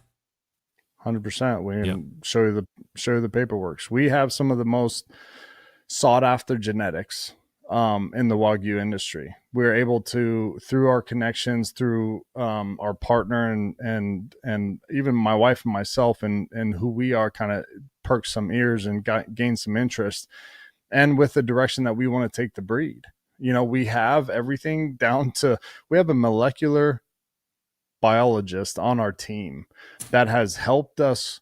Like, not all Wagyu is created the same, right? Through genetic testing, we're able to select certain genetics that we're after that have predetermined markers that give you a higher unsaturated fatty acid profile. And I keep saying unsaturated fatty acid, monounsaturated fatty acid profile, all that kind of stuff. But those are the healthy fats that everybody's looking at. That's what you want out of your steak, out of your bird, out of your animal in general. And the industry, the way it's set up now, is just not going to do it. Our food system's pretty much broken. And that was a big reason why Rhonda and myself wanted to get into this. As former elite athletes, we wanted to know where our food is coming from. And we had to grow it in our backyard to be able to show the difference to ourselves and what that meant. So now with Browsey Acres and everything that we're learning and the people on our team and the nutritionists that we have developing our proprietary blend and grains, with the regenerative practices that we had Joel Saladin out to our ranch to help map that out. We added chickens in to be a part of our ecosystem so that we can so we can move our broilers and build up the soil and have all of that. And we're going to get to that nutrient dense word that you were going to ask me about, so that when you get to this level, you are putting the most nutrient dense, healthy as could be. I mean, there's grass-fed, grass-finished. That's a little bit different thing. But what we're providing, tasty, marbled, tender piece of meat in front of you that you can get, that's what we're doing. All right, so let's talk about the buzzword, nutrient-dense food. What does that mean, and why is that important? Yeah, so for instance, when something that makes our meat taste the way that it does is because it's raised on the ground that it's raised on. It eats the grass that's grown on our ranch, right? It's not just shipped in from this place or that place or fed empty calories like the normal beef industry does. Like, if you go to a number of different restaurants, the beef tastes the same. The seasoning is what is different. So they found this seasoning to go with this beef that they sell to everybody, and then they make it their own through the seasoning. With us, a little bit of salt and pepper, and you're going to taste that difference. So the nutrient dense comes from the variety of foods that they get, from the amino linked tubs that we use, from everything from the rotational grazing and what they're eating basically is how you get that nutrient dense from that food, and like from the animal. The animal's nutrient dense because of the food that goes into that animal and that diverse diet that they get. From a consumer side, how do I go about getting my hands on some Browsey Acres meat? Yeah, browseyacres.com, BROWSEYACRES.com. What I noticed, same thing for the guy from Colorado Craft Beef in the first hour. You guys do a curated box. So you're not going on to browseyacres.com and getting a selection of just ribeyes or just strips or just tenderloin, whatever. It's a lot of a bunch of stuff. Why do you do it like that? So there's a number of different reasons. A big reason is that the Wagyu breed is an amazing breed. The chef's cuts, as we call them, the ones that people aren't so familiar with, maybe, right? Those cuts are going to be absolutely amazing. Absolutely amazing. A big reason, and we're developing the API in order to install on our site so that people can build a fully customized box. But a lot of it too is to kind of spread the love, right? So if we're able to mix and match, put some steaks with some chicken or some steaks with some roast and burger and all that kind of stuff, it really helps the consumer, or it helps us sell the animal, but it also helps the consumer open their eyes to maybe more recipes, more different things that they can do, just broaden your horizon a little bit. And it's something that I've learned since we harvested an animal. And I'll tell you, on that first animal, we went through the New Yorks and ribeyes, man, within the first couple months. And it was like, all right, what are we going to do with this chuck roast? I've never cooked one a day in my life. Yeah. What are we going to do with the sirloin tip roast? What are we going to do with these short ribs? I'd never done anything with those. So I learned how to cook those because that was the meat that we had available. And then as I broadened my horizon, it was like, this animal is something special. This, like, not just that animal, but this breed and these cuts. There's so much taste and flavor that people aren't giving a shot. And that's something that we want to help put out there. Well, I think you have a lot of social media influence out there, and what are they showing? 99% of the time it's a ribeye, whether it's a tomahawk, which I think is a complete waste, or some big thick ribeye. Then you get into like the New York strips and stuff. So everybody's conditioned as a consumer to think ribeye or a strip steak or a filet, when here's a bavette, here's a flat iron, here's a hanger, here's a skirt steak. To me, give me those all day long. Flavor is through the roof, very heavy on the beef flavor. So if I'm looking for steak, and I appreciate a buttery steak, like your ribeye is tremendous, but my favorites were those chef cuts that you mentioned, whether it's you or if I'm even going to top sirloin steak. If I'm going to friggin' Outback, I go and get a sirloin because I know it's going to be better than any of the other higher dollar steaks at an Outback or wherever else. So so browseyacres.com is the place to go. Also chicken. So if you want to diversify between proteins, you have some farm-raised chicken as well. Yep, we do all pasture-raised poultry on our property. In the schooners, they're moved daily from one piece of grass to another, from one patch of grass to another, fresh water and grain all day. I mean, that is the most nutrient-dense chicken, healthiest chicken that you can possibly get is what we're providing. This is Travis Brown. You can find him at browseyacres.com. You can follow Browsey Acres on Instagram at Browsey Acres, see what they're up to. Travis, really appreciate the insight here on how this whole thing got started. Love to have future conversations with you, but until then, I wish you continued success. Definitely. Thank you, sir. I really appreciate it. You got it. Travis Brown right there. He's right. I had samplings of the steak. Tremendous. Flat iron was,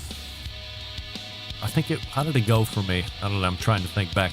I think it was the bavette steak. Number one, the sirloins. I think I'm secretly a sirloin guy. Like, for real. I'll take a ribeye. I'll take a strip. I think I'm a sirloin guy. Skirt steak, tremendous. So flavorful. Like the steak, the meat flavor, baby. That's what I'm talking about. For everybody that's waiting for Dustin, the wait is almost over. The barbecue pirate is ready to come on. Listen up, gang. Our friends at Big Papa Smokers has something special for you, listeners of the show, whether you're a seasoned pitmaster or a grilling newbie. Big Papa Smokers, your one-stop shop for all things barbecue, from the championship rubs, mouth-watering sauces, essential accessories. They've got what you need to take your food and cooking to the next level, both on the competition circuit and in your own backyard. Here's the cherry on top. Big Papa Smokers is offering the listeners of the Barbecue Central Show an exclusive deal when you use the code REMPE at checkout. That's REMPE.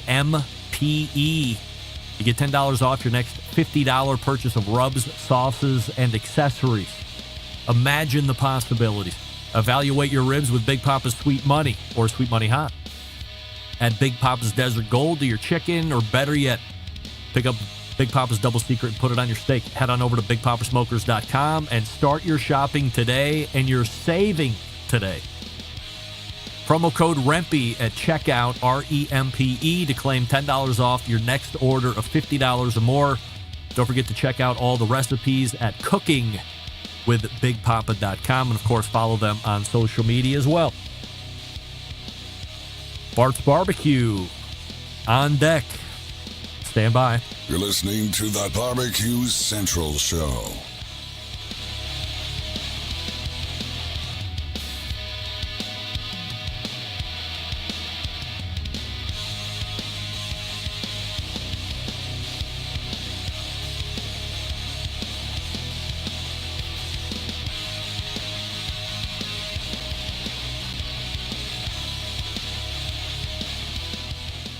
Whole packers, full racks, legs and thighs, injecting butts. If you've never heard this before, you might think you found the best XXX show ever.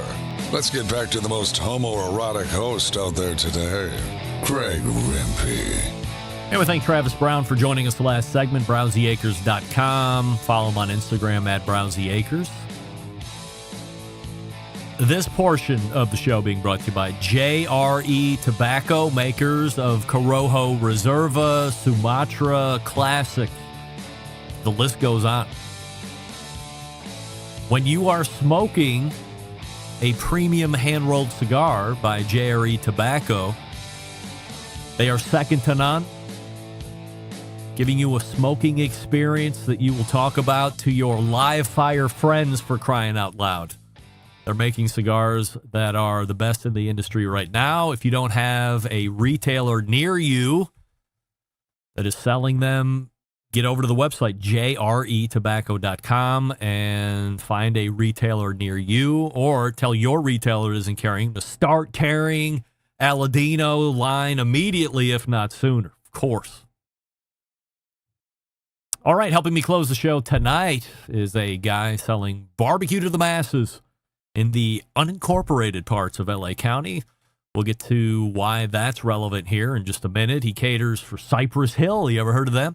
He has recently become a social media maven and has seen tremendous growth, especially over the last few months. He's exposing high-priced barbecue restaurants for overcharging their customers.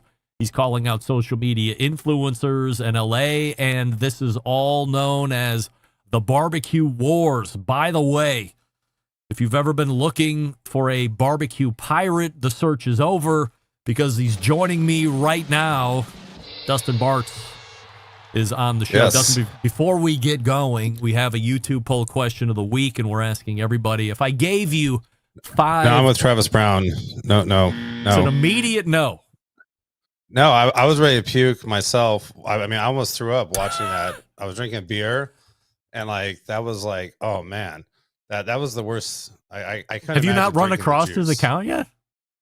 No, I don't. I keep away from stuff like that. That's nonsense. Oh, I didn't look You're for gonna die. it, but all of a You're sudden, gonna- this you're guy gonna- showed up with a Well, thank raw God chicken breast. I'm not in that algorithm. Thank goodness. Well, I got to change my I did not see the algorithm. raw- I did not see the raw chicken guy. Yeah, well, it's crazy. Oh man, Where I'm are surprised you- he didn't die the first day. Well, God, I mean, not only the first day, he's on day day 12, one, and he's doing Jaeger I bomb know, shots of chicken juice and raw eggs. I think it's BS, but I think there's somehow. I don't think that's real. There's some nonsense I think going they're on. faking that. I think they're faking that somehow. We're going to I mean, keep juice our you can eyes. fake. We're going to keep our eyes. Yeah. No doubt. I don't think the we're- guy. I want to see him eat that raw chicken breast. You didn't. I showed it. You didn't see I it? want to see like live. Like I want to see it Oh. in front of me because I think Yeah. it's like He looks like I think he's it's in a like warm smoking weather mirrors on climate, Instagram. too. He's probably in the L.A. area. It seems like people in L.A. would do that nonsense. I don't know. That's pretty gross. I'm going to find out, and I'm going to That's all let you I know. can say. If he's in L.A., I was right. you're my guy. Yeah, I want to see it. Where are you I'll from? inspect it. And what are you doing before barbecue? So I've lived in like South Bay, which is like Hermosa Beach, Redondo Beach area all my life. I currently live in Lawndale, which is right next to those areas. I at one point in my life, I did live in Austin, Texas for like 4 years. But what I did before barbecue was, well, I went to school to be a computer engineer.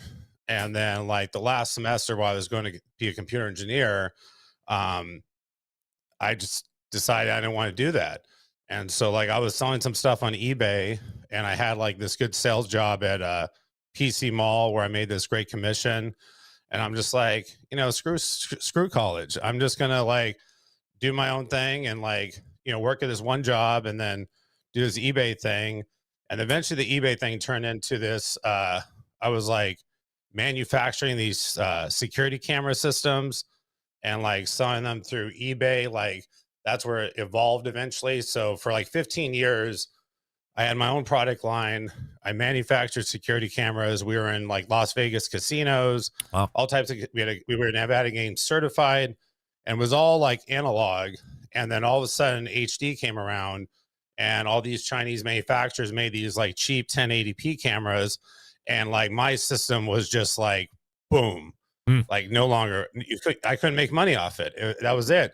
But I was making tons of money and just spending it like a madman before that. That was my whole thing.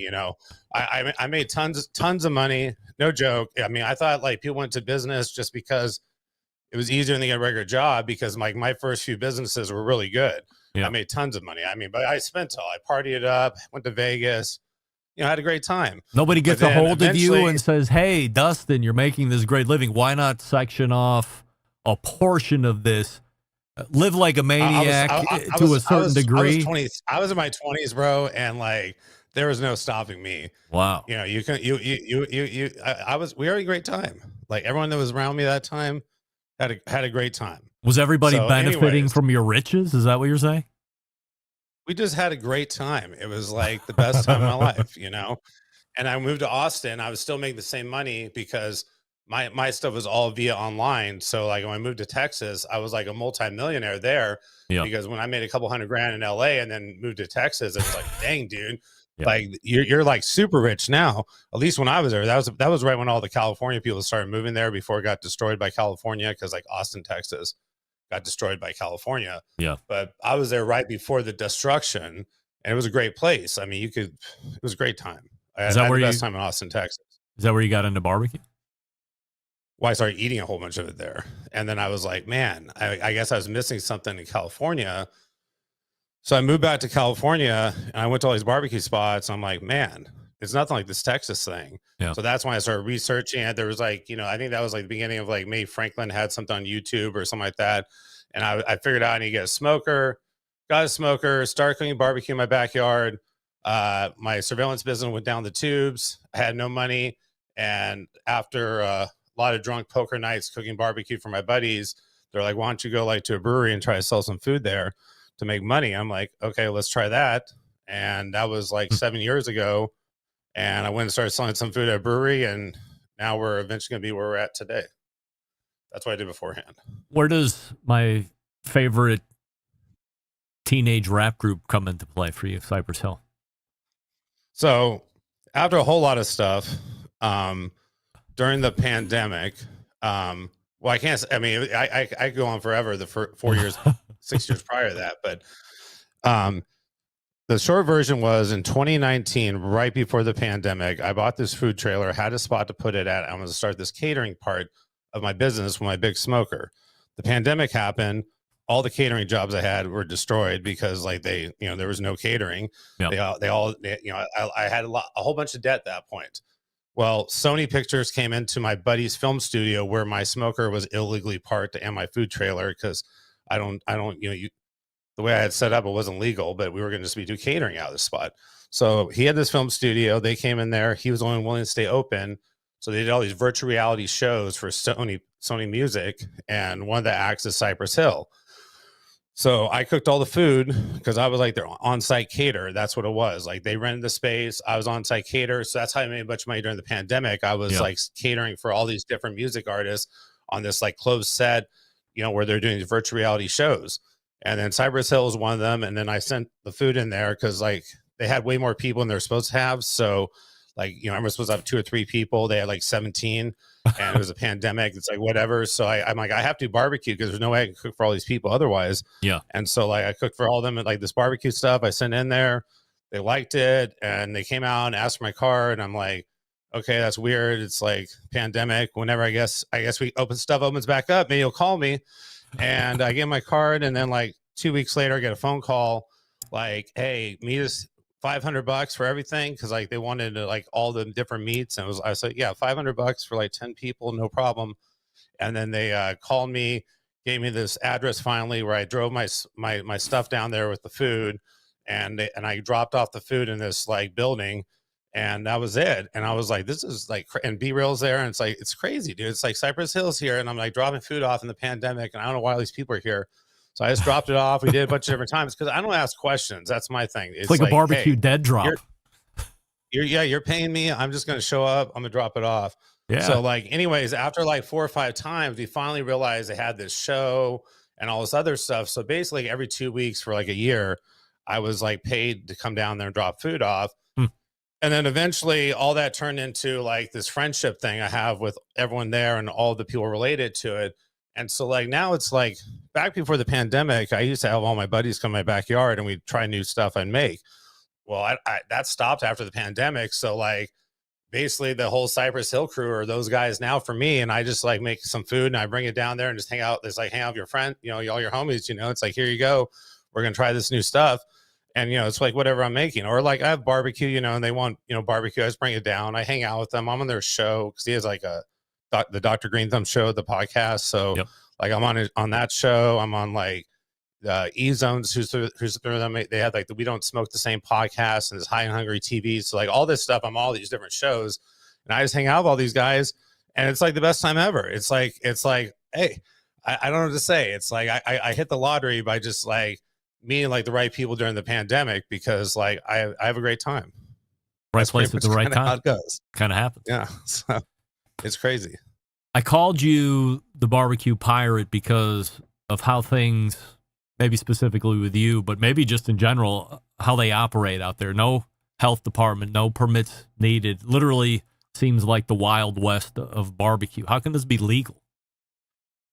Well, it's not barbecue. It's all the food stuff. So like, all right. So in LA County, if it's not a food truck or some of these fruit carts, like with like Umbrella, they have these fruit carts that like they sell fruit out of in like LA.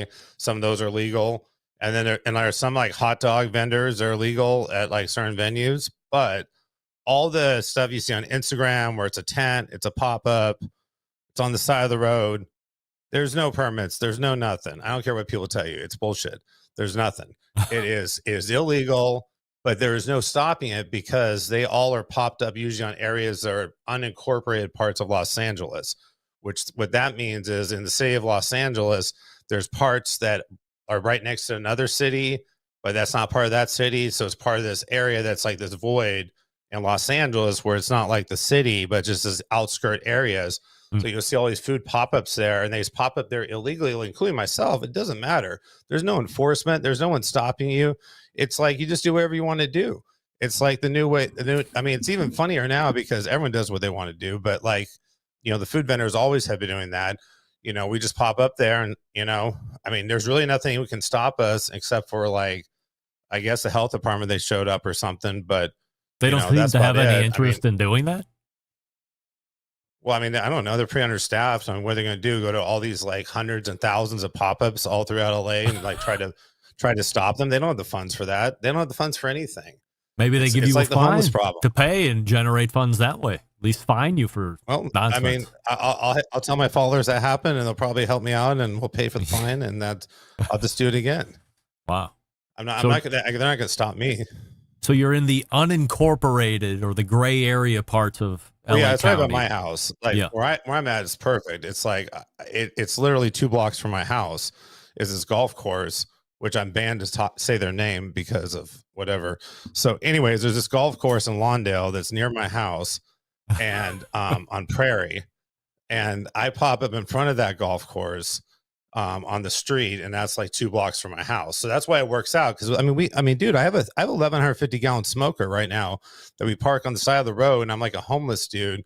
And I park out there for like 40 hours straight cooking barbecue, like for like, I mean, not like no joke, like 20, 30 briskets, 10 pork shoulders are cooking, 40 racks of ribs. I mean, a crap load of barbecue. It's like $6,000 or $5,000 at the discount price I charge. So in the real world, it's probably like $8,000 worth of barbecue. But I charge like $5,000, and we sell that, and I cook on the side of the road with this big ass smoker in front of this golf course. It's a joke, but like no one can stop me because my truck's registered, my smoker's registered. It's on there. Yeah. It's attached to it. I'm basically like having a campfire on the side of the road with, this barbecue, and then all my friends or who my followers are, they come down and hang out. I have my one buddy, Ulysses, that works for me and does all my, does all the help with the prep. And we just sit there on the side of the road and basically cook all this barbecue, even trim the briskets on the side of the road and throw in the smoker. It's the funniest thing. It's such a joke, but that's how we do it. How many days are you running during the week? I do the barbecue. I'm trying to do the barbecue every weekend, but there's been a lot of problems with the rain situation right now in LA. So like, every other weekend's been raining, and I can't do it in the rain. It's hard enough just to do it with no rain. So I mean, once the rain stops, March hits April, I'll be there every weekend doing it. But I also do smash burgers too, and like other random stuff that I just decide to pop up on the side of the road and do. And you're making enough. It's like you're making enough during the weekend to float you through the rest of the week. Oh, I make really good money. I mean, like it's like this. I have no wife, no kids. So right there off the bat, I have way more time than most people do. So like all I do. No, I'm serious. It's truth. It's what it starts off. I watch no TV. I don't watch sports. I don't even know what movies are out there. All I do is concentrate 100% on what I'm doing to try to like perpetuate this business. So like I am working all day, all night, except for like when you run into me at some brewery or some place like that where I'm chilling at. But other than that, or I go down, my other chill thing is I go down and hang with the Cypress Hill crew because it's like a totally thing where I just hang out there and I chill out. They're doing their show. I bring some food down. It's a good time. But other than that, all I do is just concentrate on figuring out how to make different things. Cause I do all types of stuff. I do the barbecue thing on the side of the road. I make all these other videos about different things. I hang out on these different podcasts, like all my different friends have podcasts. And it's like, I have to spend like all day long. I go to different events just to hang out with all my friends that are doing those events. I do a lot of cannabis stuff. So it's like, I just built a 1,150 gallon smoker off sponsorships. Like I didn't even buy it. I got $22,000 in sponsorships and briskets I sold to get a new smoker built in 14 days. And like, this is like just a little preview, just like the last 30 days of stuff I do. It's just like it's a nonstop process to make it happen, but it's getting to the point where eventually it's all going to work out. So what's the end game? I make money. I pay my bills. Don't worry about it. All my bills are paid. I'm like 100% good. I'm not worried if you're $6 paying burgers and I paid $6 I sell $6 burgers, Wagyu smash burgers, not the Travis Brown Wagyu, but like the crappy Wagyu, but it's it's good burger, $6. And then we do, I do all the barbecue at like a third of the price most people sell it for. Yeah, so that's something, or like third off, so it's like 33 per pound brisket I sell for $24 a pound, and we cook it on the side of the road. So that's a thing I wanted to ask you about. That's like a portion of this barbecue wars that you're talking about on these other shows. So you've been pretty bold saying, here's my cost, here's what I'm selling for, this is my profit margin, this is the money I'm making. It's all out there if you go through your Instagram account or you're following you with any type of listening skills. You're pretty out there with how your business is operating. You seem to be pretty happy about it. It's pissing a lot of other competitors, or barbecue competitors specifically, off, because you're like, hey, I'm paraphrasing, but I think you're kind of saying it. You seem to be screwing the customer. So as a consumer, I'm pro Dustin Barts all day long. As a businessman, I'm like, well, if everybody else seems to be commanding $35, $38 a pound, why wouldn't you also be up there? Because it seems that's what the market is currently bearing. All right, so this is what happened. Like, the shortest version is this. I did these 2 Smoke Fest events last year, and that's when I realized people really were broke. It had nothing to do with this food business, but I just these other events, I'm like, man, these people are getting pretty broke. This was like, year and a half ago.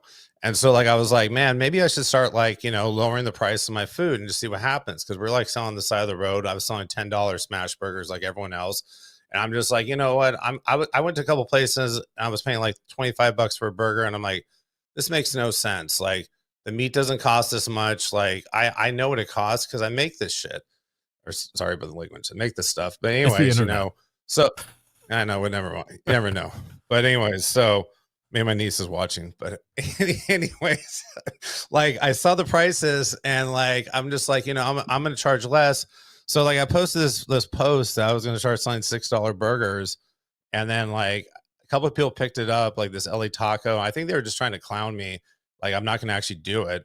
And then I started doing it, and like, who'd have thought? Like, all these people show up, and it's like, dang, dude, all we got to do is figure out how to make the money off the quantity. So my whole thing now is just make money off quantity.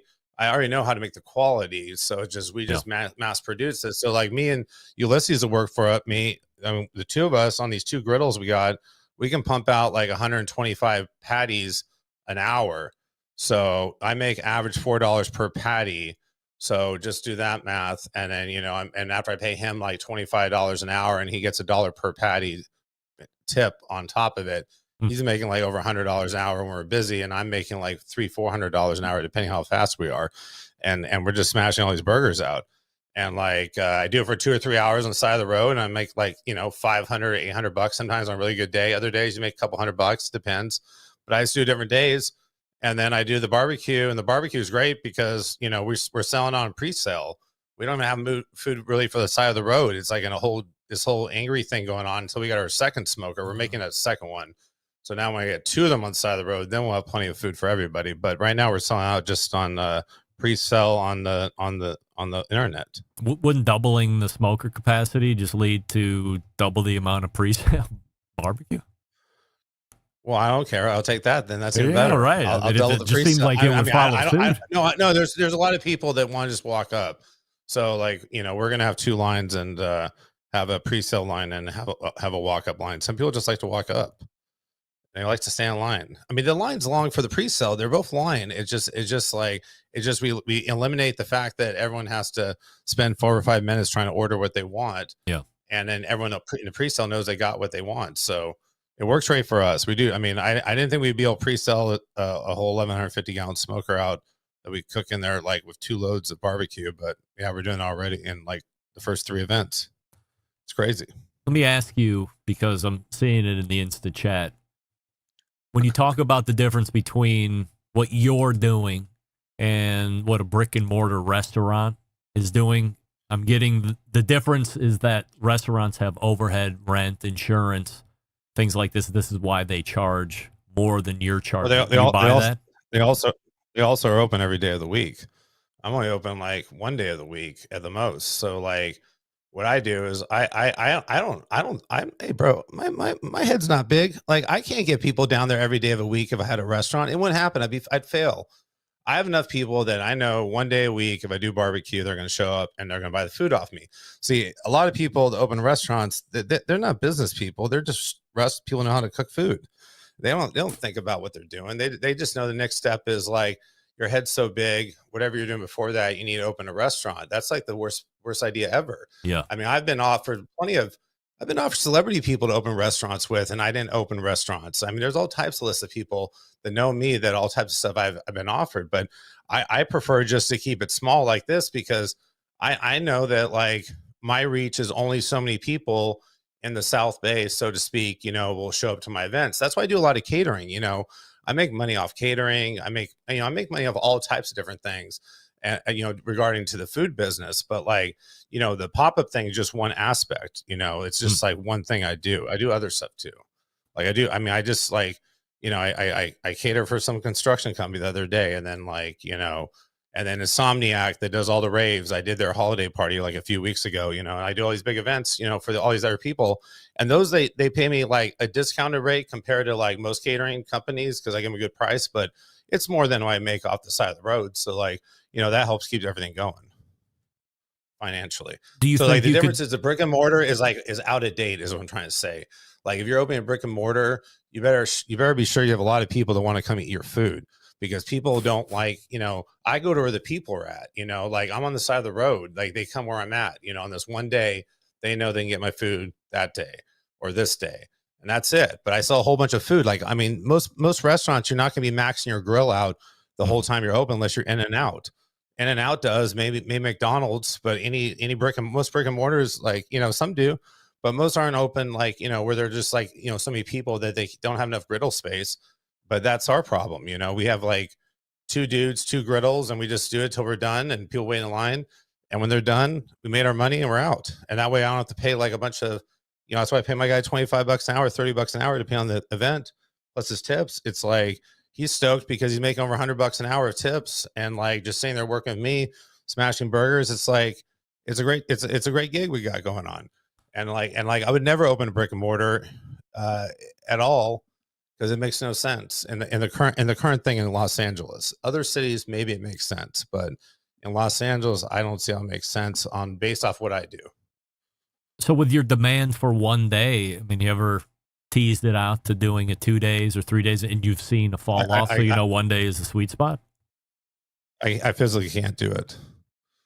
I can't do it. I can do one day. Physical demand, it's too much?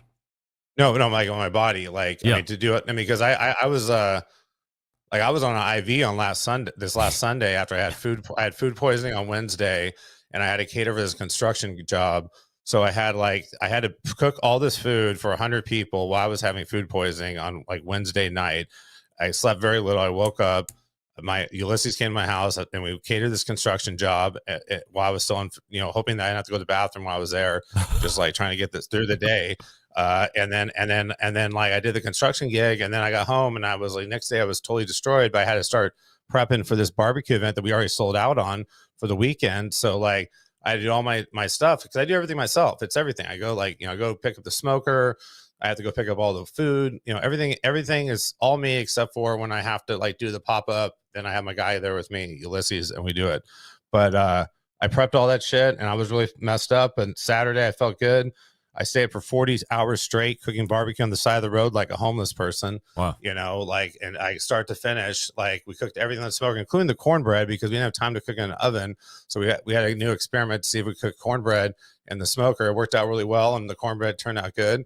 But we had all these guys lined up there at 10 a.m. waiting for the barbecue for their football game or where they're going, prepaid. And like after all that, like I was so dehydrated, like I couldn't even move my hands. Like they were curled up permanently like like a T-Rex. And like I had to pull my fingers out just to make them straight. So I had to call one of these like online nurse people to come to your house and like put an IV in me at like 10 o'clock at night on Sunday. Wow. And like, I guess I was so dehydrated. He told me normally it takes 30 minutes for the IV to hit you. And then he said, my whole IV went through in 15 minutes. So he's like, you're so dehydrated. That's crazy. I've never seen it go that fast. Wow. But yeah, it was a good time. I mean, after that, I felt way better. I got an IV on Sunday night. I hadn't slept for 40 hours, went to sleep, woke up Monday, and now we're here. So that was like, I'm still recovering. So I'm not, I can't do more than one Sunday right now. I mean, that it's too much. And it's like, we have no facility. That's the thing. Like, we're making top-notch barbecue on the side of the road, like in the I mean, I don't want to say the gutter because we're on the gutter, but we're like literally on the side of the road. There's no electricity. Yeah. There's nothing there. It's just like some like iPhones and, you know, whatever you can like light up with, like some, you know, work lights, because we don't turn like generators on because across the street there's houses. And, you know, I don't want to make any worse than the fact that we're already doing barbecue on the side of the road across from them. Yeah. So we have we just sit there and like kind of hang out and cook it all night long, and then we slang it the next morning because we already sold it. But now we're gonna get 2 of these smokers, 2 Titus 1150 gallon smokers. We're getting 2 of them.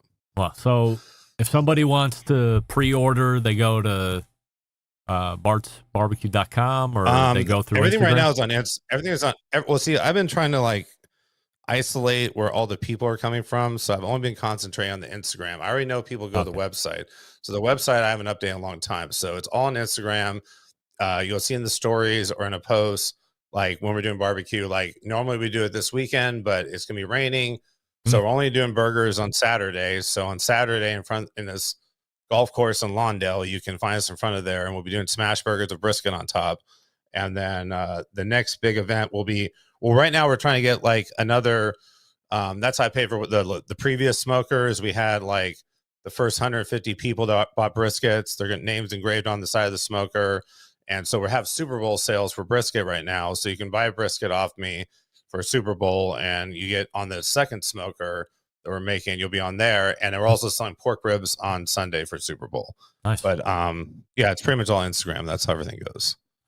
If you're interested and you're not following them, by the way, 33,000 of you are, and that number has grown exponentially here over the last handful of weeks. Crazy. It's crazy. Yeah, it's pretty Barts, crazy. BARTZ, Barts.barbecue on Instagram. So follow if you're in that area, or you're going to be around that area and you want to try out the barbecue. And then if you do, like, eat it and then get back to me privately and let me know how it was, because I'm certainly interested, because I would love to get out there and try it myself. But we all know how me and traveling get along, which is not very well. Dustin, look, you've said an incredible amount. I appreciate the time you've given the show here this evening. I've kept you over what we agreed upon, but I told you this might happen. Still plenty to get to, without a doubt. But at this point, I wish you success for the Super Bowl cook. And whenever you want to jump on, or perhaps I can reach out to you if I want to get a take on a certain hot topic in the barbecue community, I'd love to have you back on. Yeah, anytime. It was hey, it's a good time for sure. I'm glad I was on today. All right. Well, continued success, and we will talk again soon. All right, for sure. All awesome. Right, you have a good day. Dustin Barts, right there. Barts.barbecue on Instagram if you want to check it out. Or if you're not following him, which I'm sure most of you are by now, or if you're in the area and you want to put in an order, why not? As I said, please check it out. I caught this. Don't worry, I caught it. The host looks like he's vegan.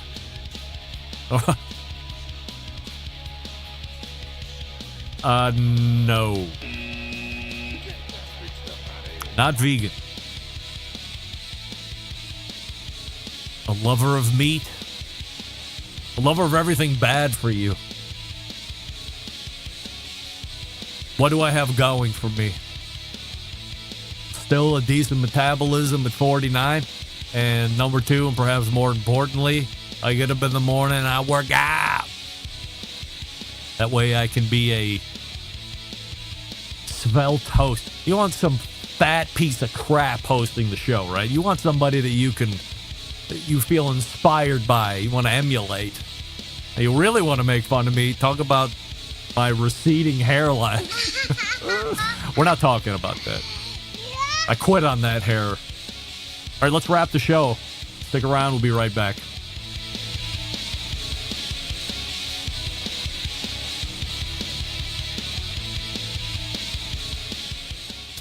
Let's get back to a guy who has more experience giving you his opinion than he actually has cooking. Once again, here's your host, Greg Rempe. Let's thank Dustin Barts one more time, owner of Barts Barbecue. You can find him on the side of the road in front of a golf course that he can't name. Barts.barbecue on Instagram. Jason Pettis asking me post-workout raw chicken. How did you know? I'm this skinny because I have whatever disease, tapeworm, all the other pathogens, things like this that you get from eating raw chicken. I mean, Dustin couldn't have said no fast enough if I told him $5,000. I didn't even get through the question. That's all right. Hey, all the way back in the first hour, Jeff Smith from Colorado Custom Beef was on the show, coloradocustombeef.com, Colorado Custom Beef on Instagram. That podcast will be out tomorrow or shortly. Second hour, Travis Brown, Browsy Acres, browsyacres.com, Browsy Acres on Instagram.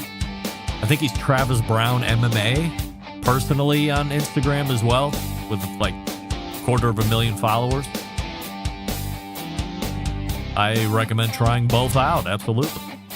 Have a taste off. And then, of course, Dustin Barts closing out the show. BartsBarbecue.com, the website, which isn't really updated. Barts.barbecue on Instagram, which is where all the action is taking place. Great interview. Lived up to the billing. Certainly appreciate it. We're going to be in February next week. We have an idea for Malcolm Reed's segment. I'm not going to tell you about it now, but it'll be a bit of a follow-up from a few years ago. Let that marinate, see if you can come up with the idea. Let me know. Jam-packed show otherwise. Sam the Cooking Guys ready to come in amongst many others. So how do I always leave you? September 11th, 2001. I will never forget. Until next Tuesday at 9 p.m. Eastern, this is your program host and proud U.S. American, Greg Rempe. Good night now.